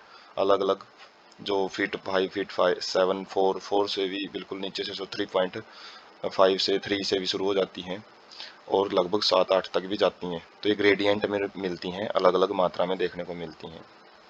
सच ट्रेट्स आर जनरली, ऐसे जो गुण हैं वो 3 या 3 से ज़्यादा जीन के द्वारा कंट्रोल किए जाते हैं। यहाँ पे 2 जीन नहीं मिलेंगे, यहाँ पे काफ़ी सारे सिंगल जीन भी नहीं मिलेगा, तो काफ़ी सारे जीन्स के द्वारा है वो कंट्रोल किए जाते हैं characters. Also take into account influence of environment, और यहाँ पे वातावरण का भी जो बड़ा प्रभाव रहता है जो फिनोटाइप है उस पर। Phenotypic reflects contribution of each LL, और जो फिनोटाइप है वो ये देखते हैं कितने एलएल उसमें पार्टिसिपेट कर रहे हैं। और प्रत्येक एलएल का जो इफेक्ट है वो एडिटिव होता है। पहले तो इफेक्ट एलएल कैसा इफेक्ट शो कर रहे हैं, तीसरे वाला जो शो करेगा वो एडिटिव है, वो ऐसा नहीं है कि रिसेसिव है या फिर डोमिनेंट है। वो एक एक करके अपना जो ग्रेडियंट है वो ऐड करते रहेंगे। एग्जाम्पल है जैसे in humans all range of possible height और स्किन कलर भी काफ़ी देखने को मिलते हैं, हाइट भी अलग अलग देखने को मिलती हैं। तो वो पॉलीजेनिक इनहेरिटेंस का एग्जाम्पल है। जैसे ह्यूमन स्किन कलर में हम देखते हैं 3 जीन्स हैं जो A B C, capital A capital B capital C, वो स्किन कलर को कोड करते हैं। और जो डोमिनेंट फॉर्म है वो डार्क स्किन के लिए कोड करते हैं, और जो रिसेसिव फॉर्म है वो जो वाइट कलर है उसके लिए कोड करेंगे। रिसेसिव फॉर्म से लाइट स्किन कलर आप बोल सकते हो, और का जो स्किन कलर है, गोरा जो कलर है, वो उसके लिए कोड करते हैं। जीनोटाइप जब हेट्रोजाइगस होमोजाइगस कंडीशन देखने को मिलती है तो डार्केस्ट स्किन कलर होता है, और जब रिसेसिव में ये होमोजाइगस कंडीशन देखने को मिलेगी तो वो लाइटेस्ट स्किन कलर देखने को मिलेगा। As expected genotype with 3 dominant alleles and 3 recessive alleles will have an intermediate skin colour. तो इनके बीच की जितनी भी कंडीशंस हैं वो इंटरमीडिएट कलर्स में देखने को मिलेगा, अलग अलग कलर देखने को मिलेगा उनका। Each type of allele in genotype would determine darkness and lightness of skin in an individual। प्रत्येक जो एलील है वो अपना एक खुद का रोल प्ले करेगा यहाँ पे, जिसकी वजह से जो स्किन है वो डार्कनेस और लाइटनेस शो की जाएगी। आगे है प्लियोट्रोपी। ये पॉलीजेनिक इनहेरिटेंस का जस्ट अपोजिट है, जिसके अंदर जो सिंगल जीन है वो एक से ज़्यादा जो फिनोटाइप हैं, एक से ज़्यादा जो एक्सटर्नल स्ट्रक्चर हैं, बाहरी जो गुण हैं उनको शो एक्सिबिट प्रदर्शित करते हैं, शो कर सकते हैं। Effect of a gene on metabolic pathway which contribute towards the different phenotypes. तो जो इन जीन्स का जो इफेक्ट है वो अलग अलग जो शरीर के अंदर केमिकल रिएक्शन होती हैं उनके ऊपर जो अलग अलग जो इंजाइम है वो काम करते हैं। तो उन इंजाइम्स को ये चेंज कर देते हैं, जिसकी वजह से कई बार एक इंजाइम एक से ज़्यादा मेटाबॉलिक पाथवेज में पार्टिसिपेट करता है, और जहाँ जहाँ पे वो पार्टिसिपेट कर रहा है वहाँ पे उसका इफेक्ट देखने को मिलेगा। तो एक जीन इस वजह से अलग अलग इफेक्ट शो करते हैं। एग्जाम्पल है जैसे डिजीज फिनाइल केटोन्यूरिया है। ये जो बीमारी है डिटेल इसकी 4 चैप्टर में हम डिस्कस करेंगे, 4 पार्ट में। जो 4th पार्ट रहेगा इससे नेक्स्ट। तो उसमें क्या रहता है कि एक एंजाइम है फिनाइल एलानिन हाइड्रोक्सिलेज, वो एंजाइम ठीक ढंग से नहीं बन पाता है, उसकी अब्सेंस हो जाती है। किस चीज़ की वजह से? सिंगल जीन म्यूटेशन की वजह से। एक सिंगल जीन के अंदर चेंज देखने को मिलता है, और इस एंजाइम की कमी की वजह से मेंटल रिटार्डेशन भी देखने को मिलेगी, ठीक ढंग से जो बच्चा उसका जो मेंटल जो डेवलपमेंट है वो ठीक ढंग से नहीं हो पाएगा, दिमागी रूप से कमजोर मिलेगा। और साथ में जो स्किन और हेयर है उसका जो पिगमेंटेशन है, उसका जो कलर है वो भी अड़का देखने को मिलेगा। उसके बाद जो सेकंड एग्जांपल है वो starch synthesis in P seed. जो मटर का सीड होता है उसके अंदर जो स्टार्च सिंथेसिस है वो कंट्रोल की जाती है दो जो एलिल हैं, कैपिटल बी और स्मॉल बी। जो यदि कैपिटल बी होमोजाइगस कंडीशन है तो लार्ज स्टार्च ग्रेन बनेंगे, बड़े जो ज्यादा मात्रा में स्टार्च देखने को मिलेगा सीड के अंदर। और यदि स्मॉल बी होमोजाइगस कंडीशन है तो लेसर अमाउंट देखने को मिलेगी, स्टार्च की कम मात्रा देखने को मिलेगी। मैचुरेशन के बाद जब देखा जाता है जो कैपिटल बी हैं वो सीड राउंड बनते हैं, और जबकि स्मॉल बी सीड्स हैं वो रिंकल्ड बनते हैं। और जो हेट्रोजाइगस कंडीशन है उसके अंदर जो बी है वो जो कैपिटल बी है वो डोमिनेंट एलएल के रूप में काम करता है।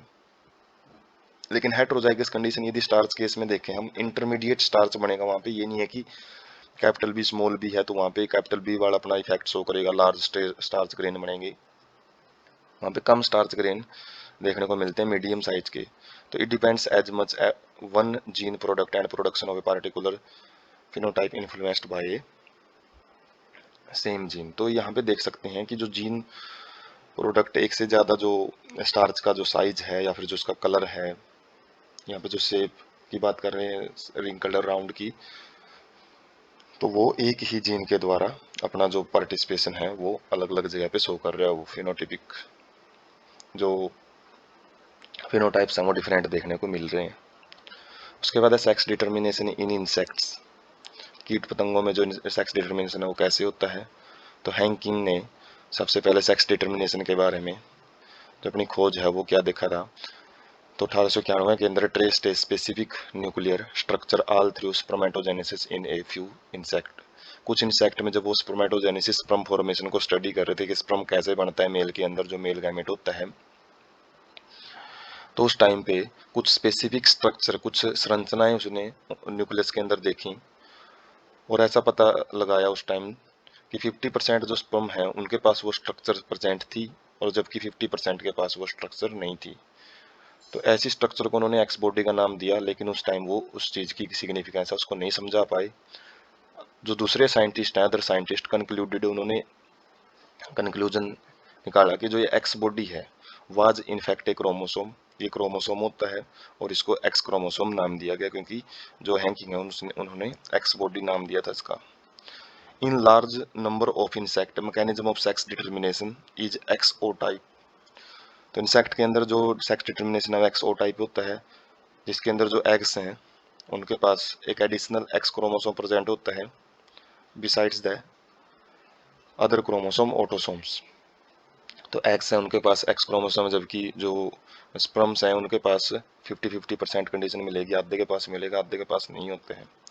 ऑन द अदर हैंड ये बात हमने देख ली, स्पर्म के पास एक्स क्रोमोसोम हो भी सकता है और नहीं भी। एक्स यदि स्पर्म है जिसके पास एक्स क्रोमोसोम उसके साथ फर्टिलाइज होगा तो फीमेल्स बनेगी, और यदि एक्स उन स्पर्म्स के द्वारा फर्टिलाइज किया जाएगा जिनके पास एक्स क्रोमोसोम नहीं है तो वो मेल बनेंगे। Due to involvement of X chromosome in sex determination designated as sex chromosome. तो सेक्स डिटर्मिनेशन में पार्टिसिपेशन की वजह से, क्योंकि ये जो एक्स क्रोमोसोम है सेक्स डिटरमाइन करता है मेल या फीमेल बनेगा, तो उसकी वजह से उसको सेक्स क्रोमोसोम नाम दिया गया।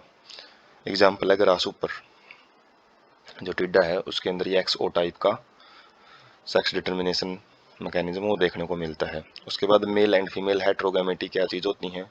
जो मेल हेट्रोगैमेटी जैसे इन एक्स ओ या X Y type of sex determination mechanism, जैसे एक्स वाई टाइप मेल्स ये जो ह्यूमंस के अंदर देखने को मिलता है, तो इनके अंदर in both the cases males produce two different types of gamete. तो मेल के अंदर अलग अलग प्रकार के गैमेट है वो प्रोड्यूस किए जाते हैं, जबकि फीमेल है वो सिंगल टाइप का क्रोमोसोम है, उनके अंदर जो एग है वो एक सिंगल टाइप का क्रोमोसोम देखने को मिलेगा उनमें।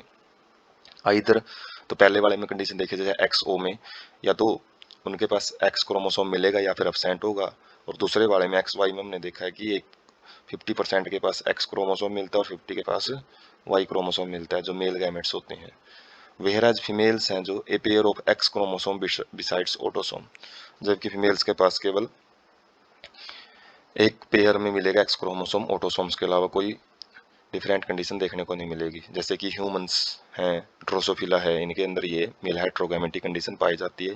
फीमेल हेटेरोगैमेटी इसका उल्टा है, जिसके अंदर जो case in this case total number of chromosome in both in male and female वो सेम होते हैं क्रोमोसोम नंबर तो, लेकिन two different types of the gametes in the female, female के अंदर जो अलग अलग टाइप के जो गैमेट्स हैं वो बनते हैं। In these organism female have one Z and one W chromosome. तो ये रिप्रेजेंट करने का तरीका है कि जेड डब्ल्यू जो कॉम्बिनेशन है वो फीमेल हेटेरोगैमेटी में शो किया जाता है। Whereas male have a pair of Z chromosome, यहाँ पे मेल के अंदर एक जैसे क्रोमोसोम पाए जाते हैं, उनको जेड से रिप्रेजेंट किया जाता है। एग्जाम्पल है जैसे बर्ड्स हैं जिनके अंदर उनके अंदर फीमेल हेटेरोगैमेटिक कंडीशन देखने को मिलेगी और different mechanism of sex determination is observed, थोड़ा सा अलग डिटर्मिनेशन सेक्स डिटर्मिनेशन मैकेनिज्म वो पाया जाता है। उसके बाद एक्सओ सिस्टम है वो इंसेक्ट में देखने को मिलेगा। इनके अंदर जो फीमेल है वो एक्स एक्स लिए होगी और जबकि मेल है वो एक्स और नोट एक्स हो भी सकता है और नहीं भी। और जो बर्ड्स हैं इनके अंदर जेड डब्ल्यू सिस्टम पाया जाता है। जो फीमेल है, फीमेल में हेटेरोगैमेटी पाई जाएगी, अलग अलग टाइप के क्रोमोसोम, जबकि मेल में एक ही टाइप के जो क्रोमोसोम है वो पाए जाते हैं, sex chromosome. Haploid diploid sex determination जैसे हम आनी में देखेंगे 32 डिप्लोइड कंडीशन पाई जाएगी और 16 हैप्लोइड। यदि एग है वो फर्टिलाइज हो जाता है मेल गैमेट के द्वारा, स्पर्म के द्वारा, तो वो फीमेल बनाता है, लेकिन यदि उसकी फर्टिलाइजेशन नहीं होती है तो वो मेल के अंदर कन्वर्ट हो जाता है अनफर्टिलाइज्ड एग से। फ्यूजन यदि नहीं होता है, फर्टिलाइजेशन नहीं होती है तो मेल बन जाता है एग का। उसके बाद सेक्स डिटर्मिनेशन ह्यूमन, ये काफ़ी जो टॉपिक है हम पहले भी कर चुके हैं और काफ़ी टाइम पहले से ही आता है कि जो सेक्स डिटर्मिनेशन मैकेनिज्म है ह्यूमन में एक्स वाई टाइप का देखने को मिलता है। 23 पेयर्स क्रोमोसोम पाए जाते हैं जिसमें 22 पेयर्स हैं वो सेम होते हैं दोनों मेल और फीमेल में, जिनको ऑटोसोम्स बोला जाता है। और एक्स क्रोमोसोम प्रेजेंट होते हैं फीमेल्स में, पेयर ऑफ एक्स क्रोमोसोम, जबकि एक्स एंड वाई क्रोमोसोम अलग अलग पाए जाते हैं या फिर एक कॉम्बिनेशन में पाए जाते हैं, गैमेट्स अलग अलग बनते हैं, वो मेल के अंदर पाए जाते हैं। स्पर्मेटोजेनेसिस के टाइम पे टू टाइप के गैमेट्स प्रोड्यूस करता है मेल, 50% के पास एक्स क्रोमोसोम होता है जबकि रेस्ट 50 के पास वाई क्रोमोसोम प्रेजेंट होते हैं, साथ में ऑटोसोम्स तो होती हैं। Female produce one type of ovum, एक ही प्रकार के ओवम प्रोड्यूस करते हैं जिनके पास एक्स क्रोमोसोम प्रेजेंट होते हैं। Equal probability of fertilization of ovum with sperm carrying either X और वाई क्रोमोसोम। तो यहाँ पे प्रोबेबिलिटी प्रायिकता है वो इक्वल इक्वल रहती है कि ओवम यदि एक्स क्रोमोसोम लिए हुए स्पर्म के द्वारा फर्टिलाइज किया जाता है तो वो फीमेल बन जाती है, एक्स एक्स कॉम्बिनेशन, और यदि वाई क्रोमोसोम लिया हुआ जो स्पर्म है वो एक्स क्रोमोसोम वाले ओवम को फर्टिलाइज कर देता है तो X Y combination male offspring को रिप्रेजेंट करता है। Genetic makeup of the sperm determines the sex of the child. तो जैसा जेनेटिक मेकअप देखने को मिलेगा, जिस प्रकार से जेनेटिक कॉम्बिनेशन है, उसी बेस पे जो सेक्स है डिटरमाइन किया जाता है, जो बच्चे का वो मेल है या फीमेल है उसी से पता लगेगा। इन ईच प्रेगनेंसी, प्रत्येक जो प्रेगनेंसी है उसके अंदर 50% चांस होते हैं मेल या फीमेल चाइल्ड होने के। येट आवर सोसाइटी ब्लेम, तो फिर भी हमारी जो सोसाइटी है वो वुमेन को ब्लेम करती है। मिसकॉन्सेप्शन है बहुत बड़ा कि वह जो बच्चा यंग, ये जो बेबी गर्ल है या फिर बेबी बॉय पैदा होता है तो उसके लिए फीमेल को ज़्यादा ब्लेम किया जाता है, लेकिन हम यहाँ से समझ सकते हैं कि इसका जो मेन रीजन है वो मेल पार्टनर के अंदर होता है, जो अलग अलग टाइप के क्रोमोसोम पाए जाते हैं और इसी की वजह से फीमेल है वो काफ़ी इल ट्रीटेड की जाती हैं, इसी फाल्ट नोशन की वजह से, जो कि रूरल एरियाज होते हैं, ग्रामीण क्षेत्र, जहाँ पे उनको रिस्पॉन्सिबल माना जाता है। उसके बाद ये डायग्राम से हम समझ सकते हैं, मेल है एक्स वाई कॉम्बिनेशन पाया जाता है, फीमेल में एक्स एक्स कॉम्बिनेशन, क्रोमोसोम्स का जो सेक्स क्रोमोसोम है यहाँ पे एक्स वाई टाइप के क्रोमोसोम प्रोड्यूस होते हैं। अलग अलग जो स्पर्म है एक्स और वाई लिए हो सकते हैं, जबकि एग है वो एक्स एक्स टाइप के क्रोमोसोम लिए मिलेगा। यदि एक्स का फर्टिलाइजेशन वाई क्रोमोसोम के द्वारा, स्पर्म के द्वारा फर्टिलाइज हो जाता है तो मेल बनता है। इसी प्रकार से वाई दूसरे को भी फर्टिलाइज कर सकता है तो मेल। इसी तरीके से जो एक एक्स है वो दोनों के साथ फ्यूज करता है अलग अलग, तो यहाँ से बेबी गर्ल भी बन सकते हैं। तो चार में से दो बेबी गर्ल बन सकती हैं, 2 बेबी बॉय बन सकते हैं, तो 50-50% इनकी प्रोबेबिलिटी रहती है। उसके बाद है sex determination in honey bee, मधुमक्खी में कैसे सेक्स डिटर्मिनेशन होता है, वहाँ पे हैप्लॉइड डिप्लॉइड टाइप की कंडीशन देखने को मिलेगी, इसलिए इसको haploid diploid sex determination system भी बोला जाता है। नाम अलग है, काम सेम ही है इसका।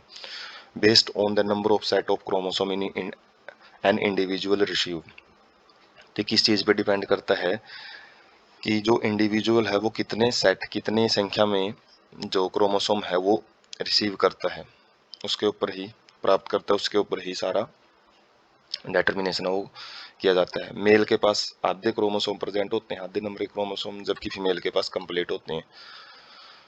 Male produce sperm by mitosis, और यहाँ पे एक स्पेशल कंडीशन जो बिल्कुल एक्सेप्शनल देखने को मिलती है। वैसे हम गैमेटोजेनेसिस में मियोसिस पढ़ते हैं, लेकिन यहाँ पे गैमेटोजेनेसिस जब मेल करता है तो वो माइटोसिस के द्वारा करता है। Females are diploid having 32 chromosome, female एक डिप्लॉयड स्ट्रक्चर होती है जिसके पास 32 क्रोमोसोम होते हैं, जबकि जो मेल्स हैं वो हैप्लॉयड होते हैं जिसके पास 16 क्रोमोसोम प्रेजेंट होते हैं। An offspring formed from the union of sperm and egg develops as a female, यदि फर्टिलाइजेशन हो जाती है, जैसे फीमेल है वो मियोसिस के द्वारा, यहाँ पे फीमेल मियोसिस के द्वारा गैमेट प्रोड्यूस करेंगी, लेकिन मेल के अंदर तो माइटोसिस ही होगी, तो फीमेल है वो हैप्लॉइड एग प्रोड्यूस करेगी। यदि वो हैप्लॉइड एग स्पर्म के द्वारा फ्यूज हो जाता है, उसका यूनियन हो जाता है, फर्टिलाइजेशन यदि हो जाती है, तो वो फीमेल बनाएगा। क्वीन भी बन सकती है, फिर वर्कर बी हैं वो भी बन सकती हैं।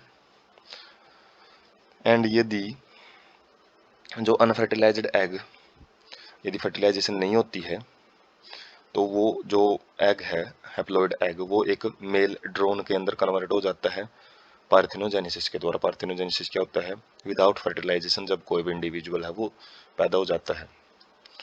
Mail do not have father thus can not have son, तो मेल के पास फादर नहीं होते क्योंकि फादर का कोई रोल ही नहीं होता, जब उनकी फर्टिलाइजेशन ही नहीं हुई, स्पर्म आया ही नहीं है, तो वो तो डायरेक्ट एक एग से ही बने हैं, फीमेल पार्टी है वहां पे, तो बस तो उनके पास केवल मदर होती है, फादर नहीं होते।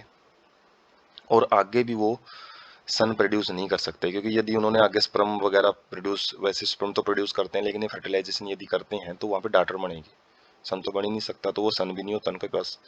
तो बड़ी इंटरेस्टिंग सी बात है। और उनके पास क्या होता है फिर? ग्रैंड फादर होता है and can have grandsons, तो उनके पास ग्रैंड सन्स हो सकते हैं, आगे तीसरी पीढ़ी में अपना जो रोल है वो प्ले कर सकते हैं। वो कैसे कर सकते हैं? जैसे यदि फर्टिलाइजेशन करते हैं और जो डॉटर है वो बनती हैं, तो डॉटर के अंदर जब आगे उनका एग फर्टिलाइज नहीं होता है तो वो आगे मेल बनाती हैं, वरना यदि फर्टिलाइजेशन हो गया तो वो फीमेल बनाएंगी। तो जो आगे एक पीढ़ी छोड़ के आगे जो उनका एक रोल देखने को मिल रहा है तो ग्रैंडसन का, इसी प्रकार से एक पीढ़ी अपने से ऊपर छोड़ के एक नेक्स्ट पीढ़ी के अंदर उनके पास ग्रैंडफादर प्रेजेंट होते हैं। तो ये चीज़ यहाँ से समझ सकते हैं। उसके बाद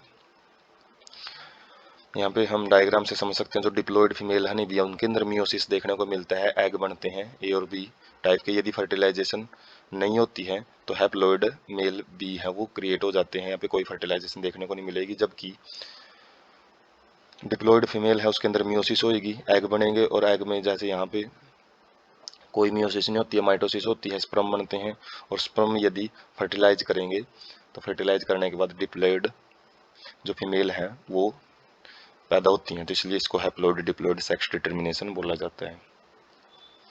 उसके बाद है म्यूटेशन। म्यूटेशन क्या चीज़ होती है? फिनोमिना, वो प्रोसेस होती है जिसके द्वारा डीएनए है, डीएनए के जो सीक्वेंस हैं, जो नाइट्रोजीनियस बेस होते हैं उसके अंदर एडेनिन, ग्वाइनिन, थाइमिन, साइटोसिन, तो वो चेंज हो जाते हैं, अल्टर हो जाती है उनकी सीक्वेंस, और जिसकी वजह से जीनोटाइप चेंज होएगा, और जीनोटाइप ही वो चीज़ होती है जो जेनेटिक मेकअप है, उसी से ही जो एक्सटर्नल स्ट्रक्चर है, जो शरीर कैसा दिखाई देगा, वो उसी के ऊपर ही बेस्ड होता है।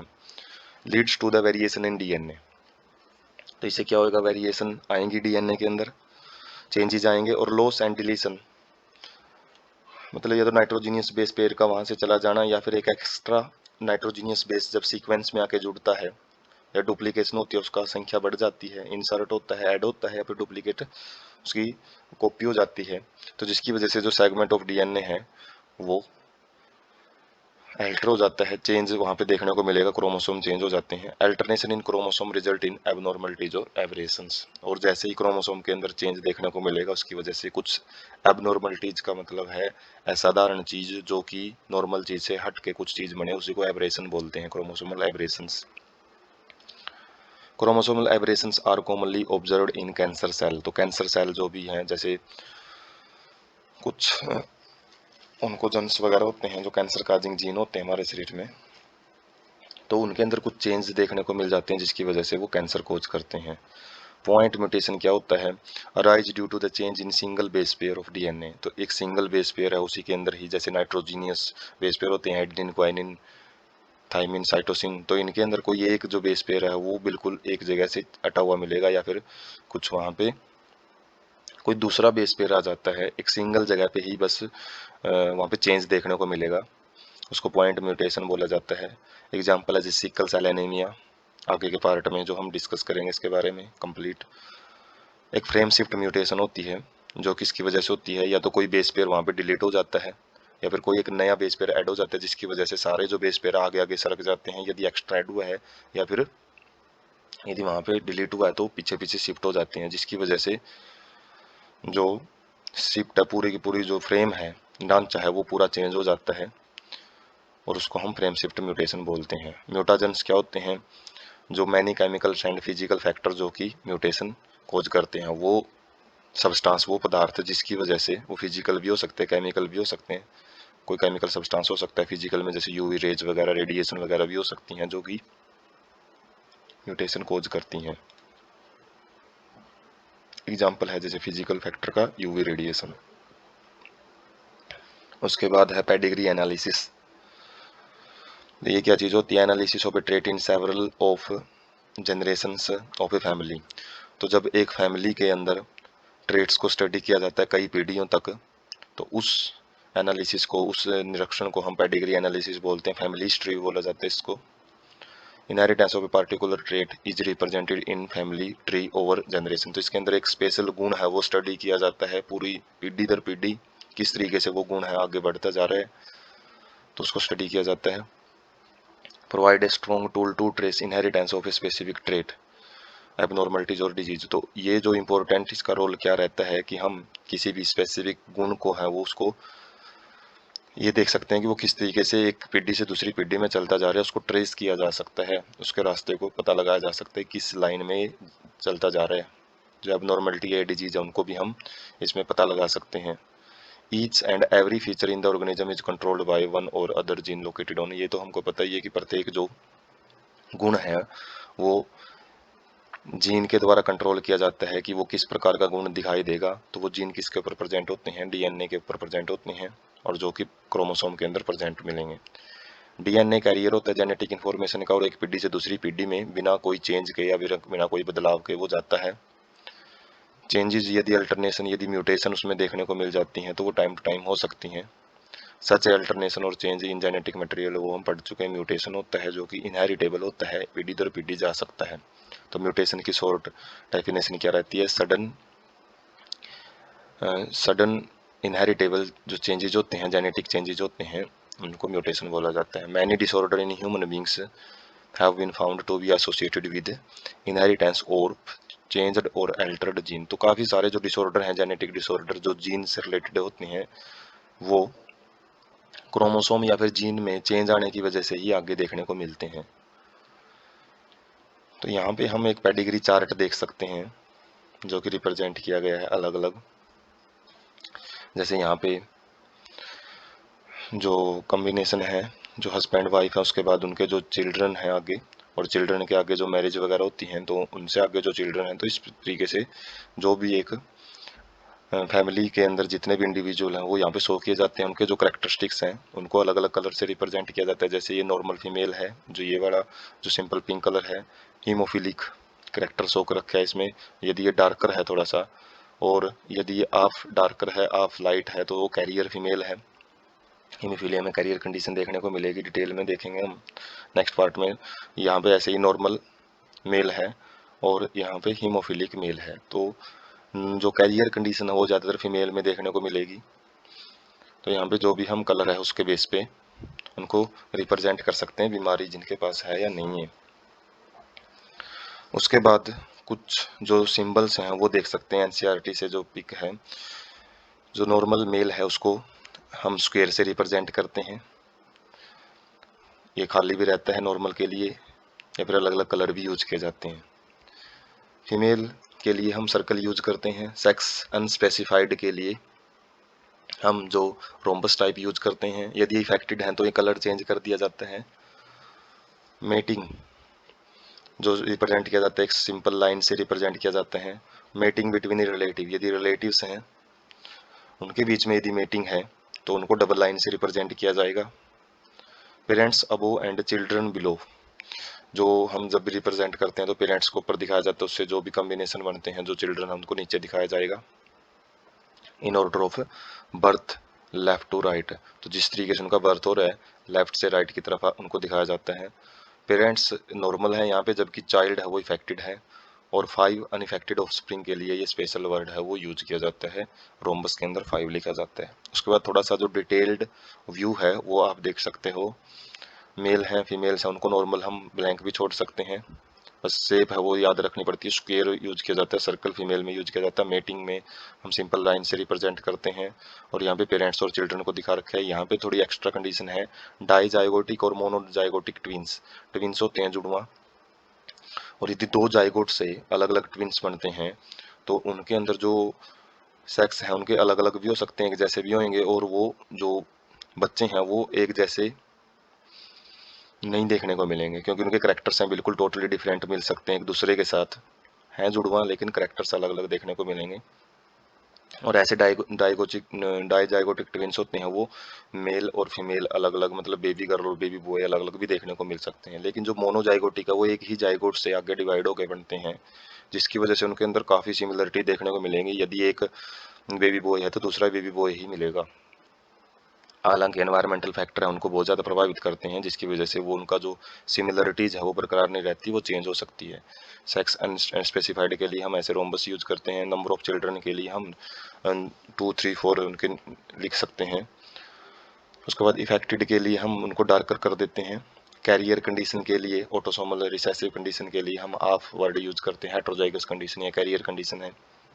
फीमेल के अंदर यदि सेक्स लिंक्ड रिसेसिव करेक्टर है, सेक्स लिंक्ड रिसेसिव करेक्टर के लिए हम डॉट लगाते हैं, सर्कल के अंदर डॉट। डेथ को हम एक लाइन से रिप्रेजेंट करते हैं।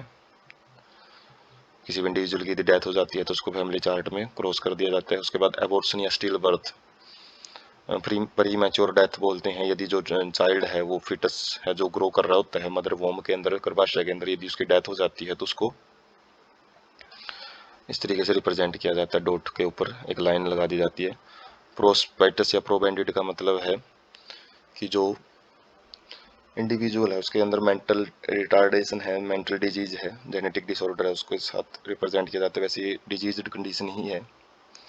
उसके बाद method of identifying a person pedigree, here the proposition of a child to in generation. तो यहाँ पे रिप्रेजेंटेशन एक सिंपल रिप्रेजेंटेशन, जिसमें ये वाली रिप्रेजेंटेशन आप देख सकते हो जिसमें नॉर्मल पेरेंट्स हैं लेकिन इफेक्टेड चिल्ड्रन हैं, रिसेसिव टाइप की डिजीज है, ऑटोसोमल रिसेसिव।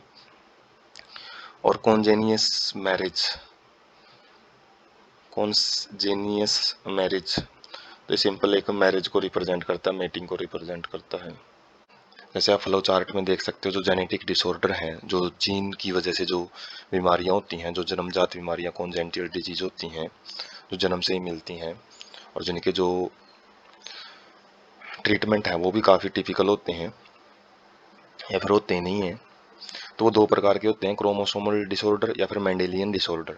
तो क्रोमोसोमल डिसऑर्डर में दो टाइप के क्रोमोसोम होते हैं, ऑटोसोम और सेक्स क्रोमोसोम। तो यदि ऑटोसोम्स के अंदर कोई बीमारियां हैं तो वो ऑटोसोमल डिसऑर्डर कहलाती हैं, जैसे डाउन सिंड्रोम। हम देखेंगे ट्राइसोमी कंडीशन आएगा इसके बारे में डिटेल में। ट्राइसोमी होती है जो 21st क्रोमोसोम होता है उसके अंदर। सेक्स क्रोमोसोम एबनॉर्मलिटीज देखने को मिलेगा, जैसे क्लिनफेल्टर सिंड्रोम, इसके बारे में भी डिटेल रहेगी। और कुछ मेंडेलियन डिसऑर्डर होते हैं जो कि सिंगल जीन म्यूटेशन के ऊपर काम करते हैं, इनहेरिटेंस ऑफ सिंगल जीन।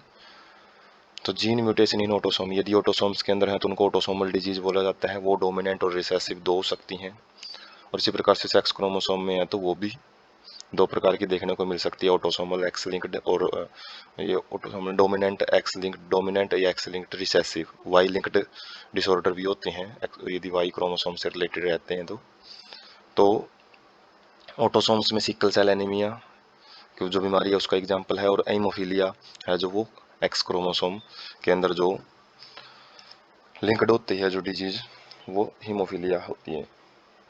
उसके बाद मेंडेलियन डिसऑर्डर हैं वो हम स्टडी करते हैं। सबसे पहले genetic disorder grouped into two categories देखे हमने, मेंडेलियन डिसऑर्डर और क्रोमोसोमल डिसऑर्डर के अंदर इनको बांटा गया है। मेंडेलियन डिसऑर्डर क्या होते हैं? डिटरमाइंड बाय अल्टरनेशन और म्यूटेशन इन सिंगल जीन। एक सिंगल जीन के अंदर ही चेंज यहाँ पे देखने को मिलेगा, बदलाव देखने को मिलेगा।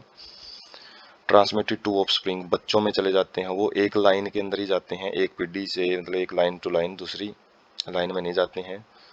Pattern of inheritance can be traced in a family by pedigree analysis. तो इनका जो पैटर्न है वो हम पेडिग्री एनालिसिस से भी उनको पता लगा सकते हैं कि किस ऑफस्प्रिंग से किस ऑफस्प्रिंग में गया है, किस जीव से किस जीव के अंदर जा रहा है। डिसऑर्डर में भी डोमिनेंट और रिसेसिव, तो कंडीशन दो देखने को मिल सकती हैं, डोमिनेंट या रिसेसिव, जो कि पेडिग्री एनालिसिस के द्वारा ही अच्छे ढंग से समझी जा सकती है। एग्जांपल है जैसे हीमोफीलिया है, सिस्टिक फाइब्रोसिस है, सिकल सेल एनीमिया है, कलर ब्लाइंडनेस है, फिनाइलकीटोन्यूरिया, थैलेसीमिया है। ये सारे डिसऑर्डर हम एक एक करके डिस्कस करेंगे। Trait may be also linked to the sex chromosome as in case of hemophilia। Haemophilia के अंदर ये जो ट्रेट है वो एक्स क्रोमोसोम से लिंक्ड भी हो सकता है, सेक्स क्रोमोसोम से। और X linked recessive trait show transmission from carrier female to male progeny.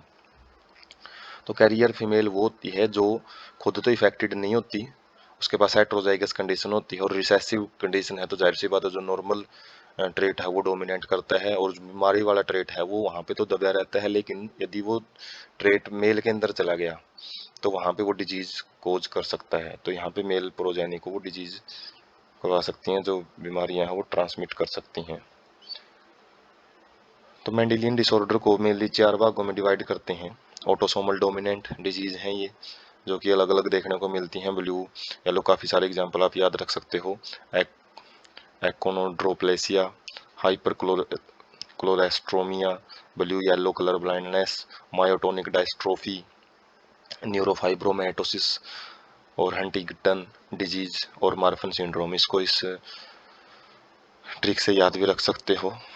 अच्छों के कोलेस्ट्रॉल ने ब्लू, ब्लाइंड, मायो और न्यूरो को हंट करके मार दिया, तो इस तरीके से इसको याद कर सकते हैं।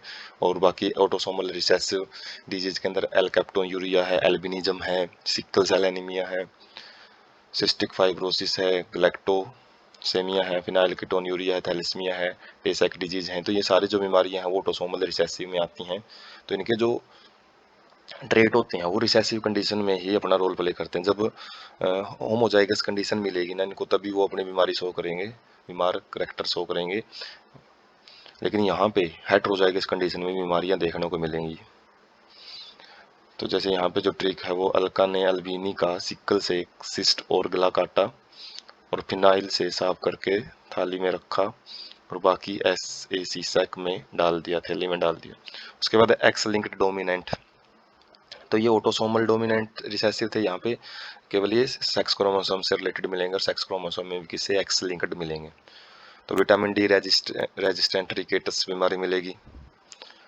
विटामिन डी रेजिस्टेंट रिकेटस का मतलब है रिकेटस बीमारी मिलेगी, उसमें विटामिन डी का कोई रोल देखने को नहीं मिलेगा, कितना ही विटामिन डी लो रिकेटस खत्म नहीं होगी। इन कॉन्टिमिया पिगमेंटिया मतलब स्किन लेसन, स्किन के ऊपर निशान रहेंगे। आई, टीथ और CNS abnormality, central nervous system से रिलेटेड कुछ कमियां देखने को मिलेगी। लीथल होता है मेल में, मतलब डेथ भी कोज कर सकता है मेल के अंदर।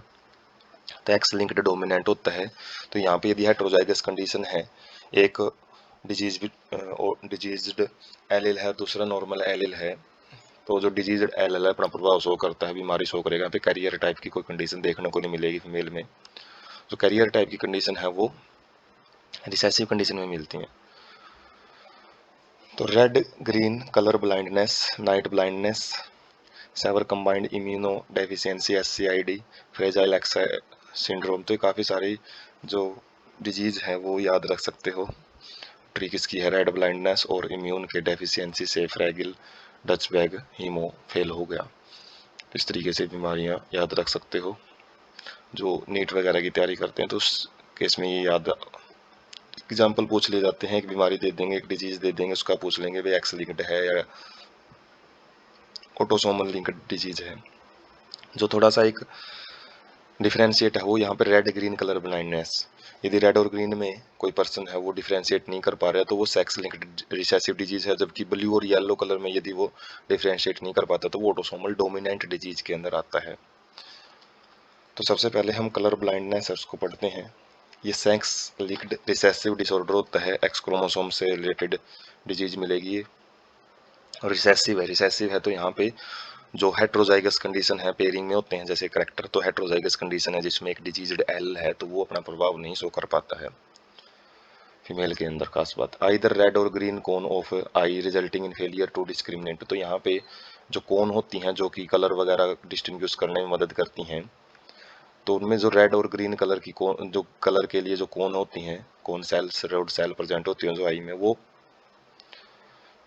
क्या होती हैं, डैमेज्ड होती हैं, जिसकी वजह से अच्छे ढंग से वो रेड और ग्रीन कलर में डिस्क्रिमिनेट का मतलब है अलग अलग नहीं कर पाती है उनको, due to mutation in certain genes present in X chromosome. तो एक्स क्रोमोसोम में कुछ म्यूटेशंस होती हैं उनकी वजह से ये जो बीमारी है वो देखने को मिलती है। Occur in about 8% of male, ये 8% मेल्स में देखने को मिलती है, जबकि फीमेल्स में 0.4% ही देखने को मिलती है। मतलब 100 में से 100 मेल हैं तो 8 मेल्स को बीमारियां मिलेगी, लेकिन फीमेल में तो 100 फीमेल में से केवल एक को भी सही ढंग से बीमारी नहीं मिलेगी कंप्लीट। तो मेल्स में ज़्यादा होती है ये। मेल्स हैव ओनली, क्यों, क्योंकि मेल में केवल एक ही क्रोमोसोम होता है, और यदि उसके ऊपर डिजीज डायल है तो वहाँ पे तो होमोजाइगस हेट्रोजाइगस का कोई सवाल ही नहीं उठता। जो एक्स क्रोमोसोम सिंगल ही है, यदि उसके ऊपर यदि डिजीज डायल है तो वो इफेक्टेड मिलेगा, 50% चांस होते हैं, जबकि फीमेल में 2 एक्स क्रोमोसोम होते हैं। तो मेल में यदि डिजीज डायल है तो 100% चांस है डिजीज होने के, लेकिन फीमेल में 50% चांसेस रहेंगे, डिजीज भी हो सकती है वो या कैरियर भी हो सकती है। Son of a women who carries genes has a 50% chance, तो आ गया ना, जो मेल होते हैं सन होते हैं जो कि एक कैरियर फीमेल से पैदा होंगे तो उसमें 50% चांस होंगे कलर ब्लाइंड होने के। Mother is not her self colour blind, तो मदर यहाँ पे उसको कोई बीमारी नहीं है, लेकिन क्योंकि उसका जीन है जो रिसेसिव होता है डोमिनेंट के जो नॉर्मल जीन होता है उसके इफेक्ट की वजह से वो अपना प्रभाव शो नहीं कर पाता है। Effect is suppressed bye her matching dominant normal gene, तो जिसका इफेक्ट है वो सप्रेस हो जाता है, दब जाता है जो उसका डोमिनेंट नॉर्मल जीन होता है। डिजीज वाले जीन हालांकि रिसेसिव ही देखने को मिलते हैं ज़्यादातर, कुछ ही केस होते हैं जहाँ पे डोमिनेंट होते हैं, तो नॉर्मल जीन है उसको इफेक्ट शो नहीं करने देता है। A daughter will not normally be colour blind unless her mother is a carrier and her father is a colour blind, तो जब तक एक जो माता है वो कैरियर ना हो और साथ में जो फादर है वो कलर ब्लाइंड ना हो, तो तब तक डाटर है वो कलर ब्लाइंड नहीं मिलेगी। तो डाटर के कलर ब्लाइंड होने के लिए दोनों में कलर ब्लाइंडनेस देखने को मिलनी चाहिए, उसमें तो 100% ही है, लेकिन कैरियर भी है यदि मदर तो उससे भी जो कलर ब्लाइंड डाटर है वो मिल सकती है। फिर भी उसके 50% चांस हैं क्योंकि आधे तो उसमें नॉर्मल जीन ही रहेंगे। तो इसमें बॉयज को ज़्यादा इफेक्ट देखने को मिलता है कलर ब्लाइंडनेस में। उसके बाद हीमोफीलिया, ये बी सेक्स लिंक्ड रिसेसिव डिजीज होती है। ट्रांसमिशन फ्रॉम अनइफेक्टेड कैरियर, ये भी अनइफेक्टेड कैरियर फीमेल से जिसको खुद को कोई प्रभाव नहीं है, लेकिन वो आगे मेल प्रोजेनी में बीमारी है वो आगे ट्रांसमिट कर सकती है। इस डिजीज में सिंगल प्रोटीन है जो कि कैस्केड का मतलब है सीरीज ऑफ रिएक्शन होती हैं जो प्रोटीन फॉर्मेशन की, प्रोटीन जो बनता है काफ़ी सारी सीरीज में एक के बाद एक में बनता है, जिसको किस में मदद करता है, ब्लड क्लोटिंग में मदद करता है, वो इफेक्ट हो जाता है जिसकी वजह से ब्लड क्लोटिंग नहीं होती है। इसमें ब्लड है वो यदि किसी भी जगह पे कोई कट वगैरह लग जाता है तो ब्लड लॉस काफ़ी देखने को मिलता है। सिंपल कट से नॉन स्टॉप ब्लीडिंग होती है, यदि इसको नहीं टाइम रहते उसको नहीं संभाला जाए तो उससे क्या हो सकता है, बीपी वगैरह लो और ज़्यादा कॉम्प्लिकेशन भी देखने को मिल सकती है। Heterozygous female carrier for haemophilia में ट्रांसमिट डिजीज टू सन, तो वही है कैरियर फीमेल है जो पहले वाली कंडीशन ही है, तो ये बीमारी सन के अंदर है वो भेजी जा सकती है 50% चांस रहेंगे कैरियर से जाने के। Possibility of female becoming a haemophilic is extremely rare, वही है कि फीमेल के अंदर ये बीमारी आने के बहुत कम चांसेस होते हैं। यदि फीमेल उसकी मदर जो कैरियर है, फादर यदि इफेक्टेड है, फिर भी 50% चांस है। दोनों इफेक्टेड होने जरूरी हैं, तभी 100% चांस रहेंगे जो डॉटर है उसके हीमोफिलिक होने के। Because mother has to be at least carrier and father should be haemophilic. तो वही बात है, मदर को लगभग कैरियर होना पड़ेगा और हीमोफिलिक फादर को तो हीमोफिलिक होना पड़ेगा, तभी एक जो डॉटर है उसके अंदर हीमोफिलिया के फिर भी उसके अंदर 50% चांस होते हैं। और ये जो हीमोफिलिक होते हैं ये आगे वाली जो स्टेज होती है लगभग 20-25 के बाद अनवाइएबल रहते हैं, मतलब लाइफ है इनकी जो लाइफ स्पैन है बहुत कम देखने को मिलेगा, डेथ हो जाती है जल्दी इनकी। एग्जाम्पल है जो रियल एग्जाम्पल है family pedigree of queen Victoria. Queen Victoria की जो फैमिली पेडिग्री है उनके अंदर जो हीमोफिलिक डिसेंडेंट्स एज तो काफ़ी सारे उनमें हीमोफिलिक पेशेंट हैं, क्योंकि जो क्वीन विक्टोरिया है वो खुद एक कैरियर है, जिसकी वजह से उसके जो आगे वंशज हैं वो काफ़ी सारे ये बीमारी लिए हुए हैं। उसके बाद है sickle cell anaemia, third disorder है जो मेंडेलियन डिसऑर्डर। ये ऑटोसोमल लिंक्ड रिसेसिव ट्रेट होता है, ऑटोसोमल क्रोमोसोम से रिलेटेड रहेगा और transmitted from parents to the offspring when both partner, इसमें मेल फीमेल का कोई रोल नहीं रहता, जब कोई भी पार्टनर इसमें इफेक्टेड हो सकता है, क्योंकि ऑटोसोम्स तो सेम ही होते हैं दोनों जो मेल और फीमेल सेक्सेस होते हैं उनके अंदर। Both partner are carrier for gene, तो इसमें पेरेंट्स से बच्चों में चली जाती है, यदि दोनों वो कैरियर हो सकते हैं हेटेरोजाइगस कंडीशन में चांसेस रहते हैं 50-50% जाने के।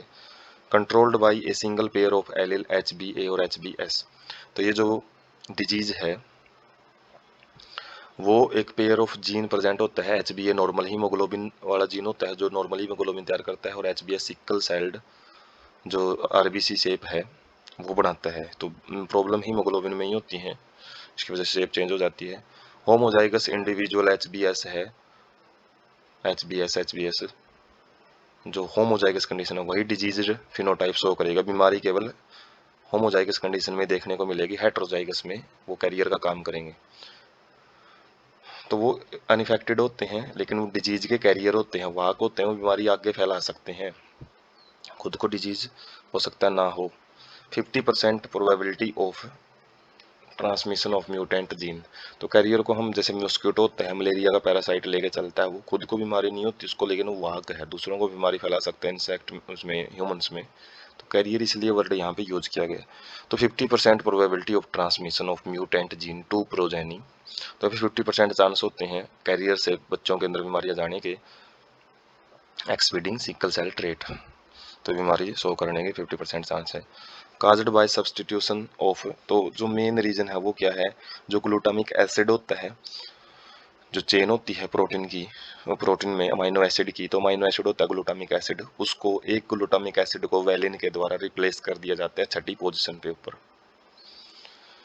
6 position of beta globulin chain of haemoglobin molecule, जो हीमोग्लोबिन का मोलिक्यूल होता है उसकी जो स्ट्रक्चर में अल्फा चेन और बीटा चेन होती हैं, तो बीटा चेन के अंदर जो छठी पोजीशन है उस पे जो वैलिन आ जाता है ग्लूटामिक एसिड की जगह पे, और उसी एक सिंगल जगह की वजह से जो शेप है आरबीसी की वो काफ़ी चेंज देखने को मिलेगी due to single base substitution at the 6th codon of beta globulin gene GAG2GUG।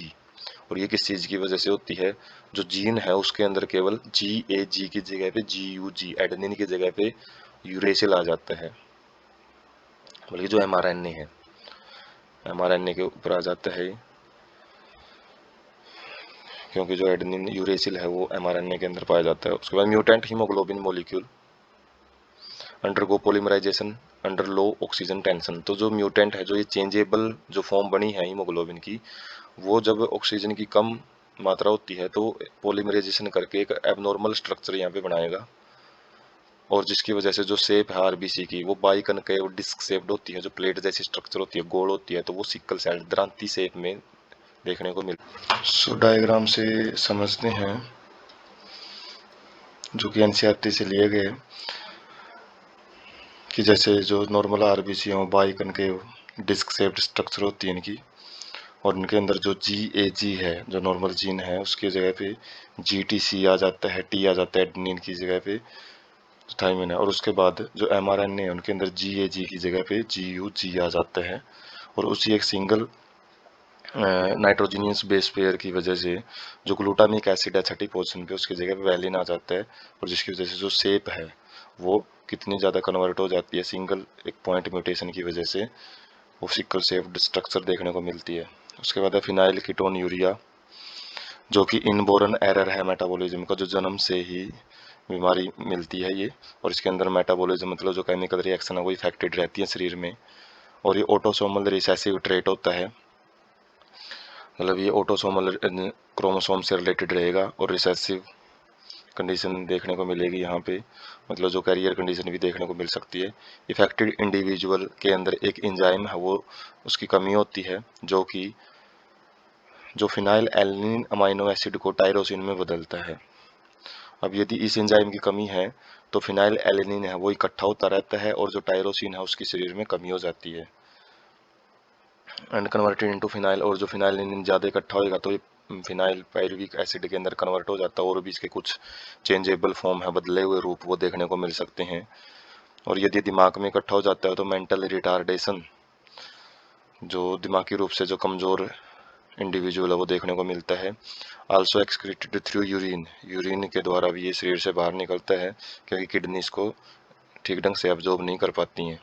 उसके बाद है नेक्स्ट थैलेसीमिया, ये भी एक autosomal linked recessive blood disease होती है, और ये पेरेंट्स से ऑफस्प्रिंग में जाती हैं। जब दोनों पेरेंट्स हैं वो अनइफेक्टेड हैं, उनको कोई प्रॉब्लम नहीं है, लेकिन वो कैरियर है, बीमारी आगे जनरेशन में फैला सकते हैं, मतलब हेट्रोजाइगस कंडीशन पेरेंट्स में होनी चाहिए। और ये किस चीज़ की वजह से होता है? ड्यू टू आइदर म्यूटेशन और डिलीशन, म्यूटेशन की वजह से, या फिर कोई भी जीन है वो कोई भी पोर्शन है वो वहाँ पे डिलीट हुआ मिलेगा, जो नाइट्रोजनियस बेस है वो डिलीट में मिलेंगे, जिसकी वजह से रिड्यूस्ड रेट ऑफ सिंथेसिस, जिसकी वजह से जो ग्लोबिन चेन होती है अल्फा या बीटा चेन, वो ठीक ढंग से सिंथेसिस नहीं हो पाती है हीमोग्लोबिन के अंदर, और causes the formation of abnormal haemoglobin, तो जिसकी वजह से जो हीमोग्लोबिन है वो अलग शेप का देखने को मिलेगा, जिसकी वजह से ठीक ढंग से जो काम नहीं कर पाएगा, जो ब्लड का काम है, और उसकी वजह से एनीमिया बीमारी कहलाती है ये भी।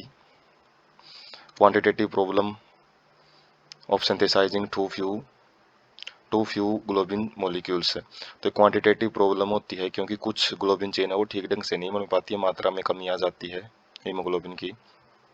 तो ये सिकल सेल एनीमिया से अलग होती है, क्योंकि जो सिकल सेल एनीमिया है उसमें हमने देखा है कि वो एक क्वालिटेटिव प्रॉब्लम देखने को मिलती है, ग्लोबिन चेन है वो इनकरेक्टली फंक्शन करती है वहाँ पे, जो कि ग्लूटामिक एसिड है वैलिन के द्वारा चेंज हो जाता है, जिसकी वजह से शेप चेंज देखने को मिली थी।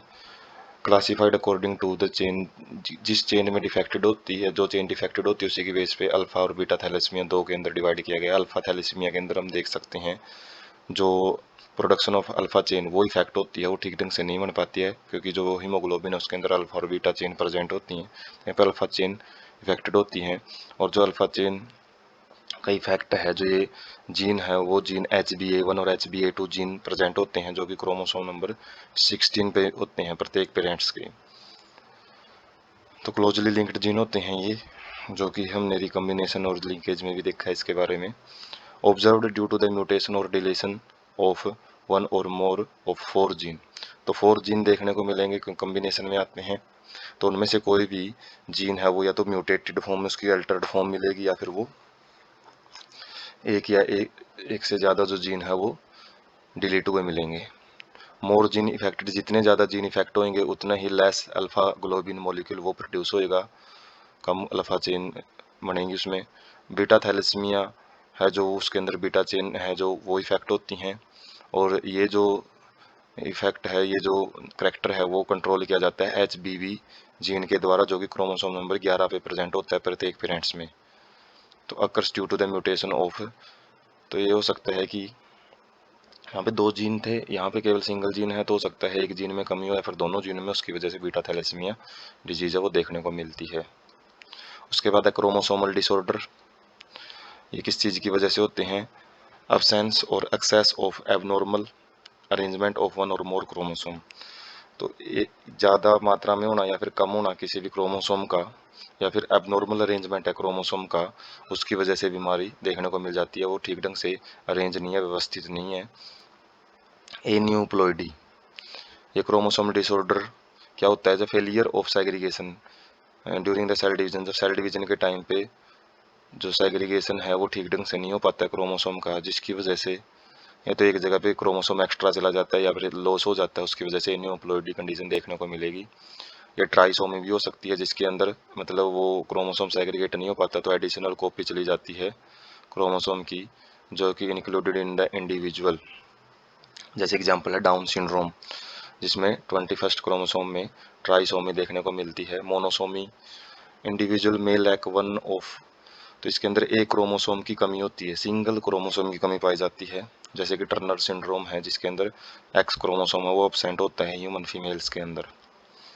पॉलीप्लॉइडी के अंदर क्या कंडीशन देखने को मिलेगी, जो साइटोकाइनेसिस है वो नहीं होती है टेलोफेज के बाद, जो कि हम अलग अलग स्टेज पढ़ते हैं सेल डिवीजन के, तो साइटोकाइनेसिस जो फाइनल स्टेप रहता है सेल डिवीजन का वो नहीं हो पाती, जिसकी वजह से जो सेट है क्रोमोसोम का वो डबल्ड रहता है, ज़्यादा देखने को मिलेगा। Increase in whole set of, पूरा सेट क्रोमोसोम का वो चेंज मिलेगा। जैसे 23 क्रोमोसोम है तो एक 23 एक्स्ट्रा आ जाते हैं, सिंगल 1 या 2 के रूप में नहीं, पूरे सेट के रूप में आएंगे, जिसकी वजह से पूरा सेट चेंज हो जाता है पॉलीप्लॉइडी। और जो ये कंडीशन है ज़्यादातर प्लांट्स में देखने को मिलती है। उसके बाद क्रोमोसोमल एबनॉर्मलिटीज़ काफ़ी सारी होती हैं, जैसे स्ट्रक्चरल एबनॉर्मलिटीज़ अरेंजमेंट में जहाँ पे कमी देखने को मिलेगी, और डिलीशन की वजह से, रिंग क्रोमोसोम की वजह से डुप्लीकेशन, ट्रांसलोकेशन, ये अलग अलग फिनोमेना होती है। इन्वर्जन में जैसे सीक्वेंस है पूरी इन्वर्ट हो जाती है, आइसोक्रोम सेम क्रोमोसोम वहाँ पे देखने को मिल जाते हैं, तो उसकी वजह से एग्जाम्पल हैं abnormal autosomal abnormality, cri du chat syndrome, टाउ सिंड्रोम, एडवर्ड सिंड्रोम, तो ये एग्जाम्पल हैं बीमारियों के जो ऑटोसोमल एबनॉर्मलिटीज में आते हैं। सेक्स क्रोमोसोमल एबनॉर्मलिटी में टर्नर सिंड्रोम है, क्लीनफेल्टर सिंड्रोम है, ट्रिपल एक्स क्रोमोसोम है, एक्स वाई वाई, ये super male super female condition देखने को मिलती हैं। कई बार 46 और एक्स क्रोमोसोम है लेकिन मेल बनेगा, और इसमें अपोजिट कंडीशन देखने को मिलती है, टेस्टिकुलर फेमिनाइजेशन सिंड्रोम बोलते हैं इनको। फ्रेजाइल एक्स सिंड्रोम भी होता है, इंटरसेक्स भी, ये सारे सेक्स लिंक्ड एबनॉर्मलिटीज होती हैं। एग्जाम्पल आप यहाँ से याद रख सकते हैं। उसके बाद जो मेन डिजीज है वो पढ़ते हैं हम, Down syndrome. Down syndrome cause due to the presence of an additional copy, 21st chromosome है वहाँ पे ट्राइसोमी देखने को मिलेगी, एक्स्ट्रा क्रोमोसोम आ जाता है, तीन हो जाते हैं, वैसे पेयर में रहते हैं क्रोमोसोम।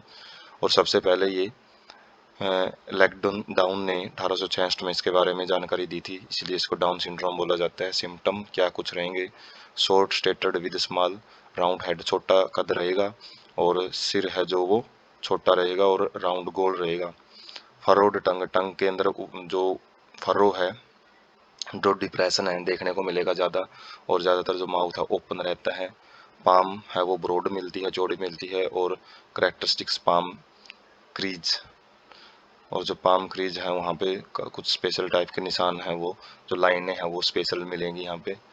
फिजिकल, साइकोमोटर और मेंटल डेवलपमेंट है जो शारीरिक, और जो सिग्नल जो रिसीव करते हैं उसके प्रति जो रिस्पॉन्ड देते हैं वो, और जो मेंटल दिमागी तौर पे जो इंडिविजुअल है वो वहाँ पे रिटार्ड मिलेगा, मतलब ठीक ढंग से वहाँ पे ग्रोथ नहीं मिलेगी। उसके बाद डाउन सिंड्रोम देख सकते हैं, सिम्टम्स क्या है, एबनॉर्मल ईयर, कान भी एबनॉर्मल होते हैं, फ्लैटेंड नोज, नोज चपटी होती है, फेस भी चपटा मिलेगा, शॉर्ट एंड ब्रॉड हैंड, छोटे हाथ मिलेंगे, चौड़े हाथ मिलेंगे, फैले हुए, ब्रॉड। सिमिलर सिमिनिन कीज शॉर्ट, तो सिमिनिन जो क्रीज लाइन है वो अलग टाइप की मिलेगी। शॉर्ट फिफ्थ फिंगर, जो पांचवी जो फिंगर है वो छोटी मिलती है। थंब जो अंगूठा होता है, इंटरस्टिशियल ब्लॉकेज वो देखने को मिलेगी। इंटेस्टाइनल ब्लॉकेज भी देखने को मिल सकती है, पेट के अंदर जो इंटरनल ऑर्गन के अंदर भी कमियां। स्मॉल हेड एट बर्थ, जन्म के टाइम सिर है जो नॉर्मल से छोटा मिलेगा। White spot on the coloured part of the eye, जो वाइट कलर्ड पार्ट होता है, white spots on the coloured part of eye, eye के ऊपर वाइट कलर के निशान देखने को मिलेंगे। कॉन्जेनिटल हार्ट डिजीज भी, जन्म से भी कुछ हार्ट से रिलेटेड बीमारियां मिलेंगी। Wide separated first and second toes, जो यहाँ पे गैप ज़्यादा देखने को मिलेगा। बिग टोज वाइडली स्पेस्ड, तो यही बात है कि जो टो है अंगूठा है वो ज़्यादा मिलेगा। इंक्रीज्ड स्किन क्रीजेज, तो यहाँ पे जो निशान है वो ज़्यादा मिलते हैं पंजे के अंदर। उसके बाद है क्लीनफेल्टर सिंड्रोम, ये जेनेटिक डिसऑर्डर होता है जिसके अंदर एडिशनल कॉपी आ जाती है एक्स क्रोमोसोम की, और ये मेल के अंदर पाया जाता है, रिजल्टिंग इनटू ए कैरियोटाइप, जिसके अंदर जो जीनोटाइप है वो 47 क्रोमोसोम टोटल हो जाते हैं, एक्स एक्स वाई कंडीशन इसमें देखने को मिलेगी। सिम्टम्स क्या रहेंगे? मस्कुलिन डेवलपमेंट, जैसे फीमेल के करेक्टर, फीमेल है एक्स एक्स क्रोमोसोम है तो लेकिन एक एक्स्ट्रा वाई क्रोमोसोम हम मान सकते हैं, तो ज़्यादा एक्स होने की वजह से ज़्यादातर करेक्टर्स हैं वो फीमेल के होते हैं, लेकिन उसके अलावा मस्कुलाइन डेवलपमेंट है, मतलब मस्कुलेचर वगैरह है वो ब्रॉड टाइप में देखने को मिलेगी। जैसे मेल है, मेल वाले करेक्टर आ जाते हैं फीमेल के अंदर। फेमिनाइन डेवलपमेंट इज एक्सप्रेस्ड, और फेमिनाइन डेवलपमेंट है, फीमेल वाला डेवलपमेंट है वो भी देखने को मिलता है, जैसे ब्रेस्ट वगैरह वो डेवलप हो जाती हैं, जिसको गाइनियो कोमेस्टिया बोलते हैं, और सच इंडिविजुअल्स आर स्टेराइल, ये आगे स्प्रिंग है वो प्रोड्यूस नहीं कर सकते हैं। उसके बाद है टर्नर सिंड्रोम। टर्नर सिंड्रोम किस चीज़ की वजह से होता है? क्रोमोसोम एक्स क्रोमोसोम है वो एब्सेंट होता है, जिसकी वजह से क्रोमोसोम 45 रह जाते हैं, और जो कंडीशन है वो एक्स ओ टाइप की रहेगी। ऐसी जो फीमेल हैं वो स्टेराइल होती हैं, क्योंकि उनके अंदर जो ओवरीज हैं वो रूडिमेंट्री होती हैं, और अदर फीचर्स हैं उनके अंदर जो lack of secondary sexual character, जो कि मेल फीमेल से को सेपरेट करते हैं, तो वो करेक्टर भी यहाँ पे अलग मिलेंगे। तो और जो डिफरेंसेस है वो हम डायग्राम से पिक से समझ सकते हैं। जैसे ये टर्नर सिंड्रोम है, एक्स ओ टाइप का है, करेक्टर ज़्यादातर फीमेल के दिखाई देंगे क्योंकि एक्स क्रोमोसोम है, और यहाँ पे मेल के अंदर ये जो क्लिनफेल्टर सिंड्रोम वो पाया जाता है, एक्स्ट्रा एक्स क्रोमोसोम इनके अंदर आ जाता है। मस्कुलाइन डेवलपमेंट वाई की वजह से रहेगी, फेमिनाइन करेक्टर एक्स क्रोमोसोम की वजह से रहेंगे। तो हम करेक्टर देख सकते हैं, जैसे शॉर्ट स्ट्रक्चर, कद है वो छोटा रहेगा, लो एयर लाइन, जो एयर लाइन्स हैं वो कम देखने को मिलेंगी। उसके बाद सील्ड शेप्ड थोरैक्स, जो थोरैक्स रीजन होता है वो सील्डेड शेप्ड में देखने को मिलेगा। वाइडली स्पेस्ड निपल, जो निपल है वो काफ़ी स्पेस में मिलेंगी। शॉर्टन्ड मेटाकार्पल फोर्थ, जो छोटी, जो लास्ट वाली मेटाकार्पल होती है, चौथी जो मेटाकार्पल है वो छोटी मिलती है। स्मॉल फिंगर नेल्स, जो नाखून है वो छोटे मिलेंगे। ब्राउन स्पॉट्स, छोटे छोटे जो ब्राउन कलर के धब्बे देखने को मिलेंगे स्किन के ऊपर। और उसके बाद फेशियल फीचर्स करेक्टराइज, कुछ फेशियल अलग टाइप के फेशियल फीचर देखने को मिलेंगे, जो चेहरे पे निशान अलग टाइप के मिलेंगे। Fold of skin, extra skin folding मिलेगी। कंस्ट्रिक्शन ऑफ अरोटा, अरोटा के अंदर कुछ बीमारियाँ मिल सकती हैं। पुअर ब्रेस्ट डेवलपमेंट, ब्रेस्ट ठीक ढंग से डेवलप नहीं होंगी। एल्बो के अंदर भी डिफॉर्मिटी, सही ढंग से डेवलप, मतलब जो शेप है वो अलग मिलेगी। ओवरीज हैं वो रूडिमेंट्री मिलती हैं। अंडर डेवलप्ड गोनेडल स्ट्रक्चर, जो गोनेड्स यूट्रस वगैरह है वो अंडर डेवलप्ड रहेगा। मेंस्ट्रुएशन बीच में एब्सेंट होता है, स्टेराइल फीमेल होती हैं। उसके बाद क्लिनफेल्टर सिंड्रोम, जो मेल के अंदर देखने को मिलता है, कद यहाँ पे भी छोटा मिलेगा। स्लाइटली फेमिनाइज्ड फिजिकी, थोड़ा सा जो फीमेल टाइप करेक्टर है देखने को मिलेंगे। वाइडली इम्पेयर्ड आईक्यू, जो आईक्यू होती है, इंटेलिजेंस होती है, वो 15 पॉइंट कम मिलती है एवरेज से। और जो चेस्ट के जो हेयर होते हैं वो कम हुए मिलेंगे, काफ़ी कम मिलते हैं। Female type pubic hair pattern, जो प्यूबिक हेयर पैटर्न है वो फीमेल टाइप का देखने को मिलेगा। स्मॉल टेस्टिस मिलेंगे, रूडिमेंट्री टेस्टिस। ऑस्टियोपोरोसिस का मतलब है हड्डियों में जो कमजोरी देखने को मिलेगी। ब्रेस्ट डेवलपमेंट, ये 30% केसेज में देखने को मिलता है। पुअर ब्रेड ग्रोथ, दाढ़ी वगैरह है वो कम मिलेगी। फ्रंटल बाल्डनेस अपसेंट, जो मेल के अंदर करेक्टर होता है कि जो फ्रंट के अंदर जो गंजापन है वो कम मिलेगा, न के बराबर मिलेगा। तो क्लीन फेल्टर सिंड्रोम के हैं वो सिम्टम्स आप याद रख सकते हो।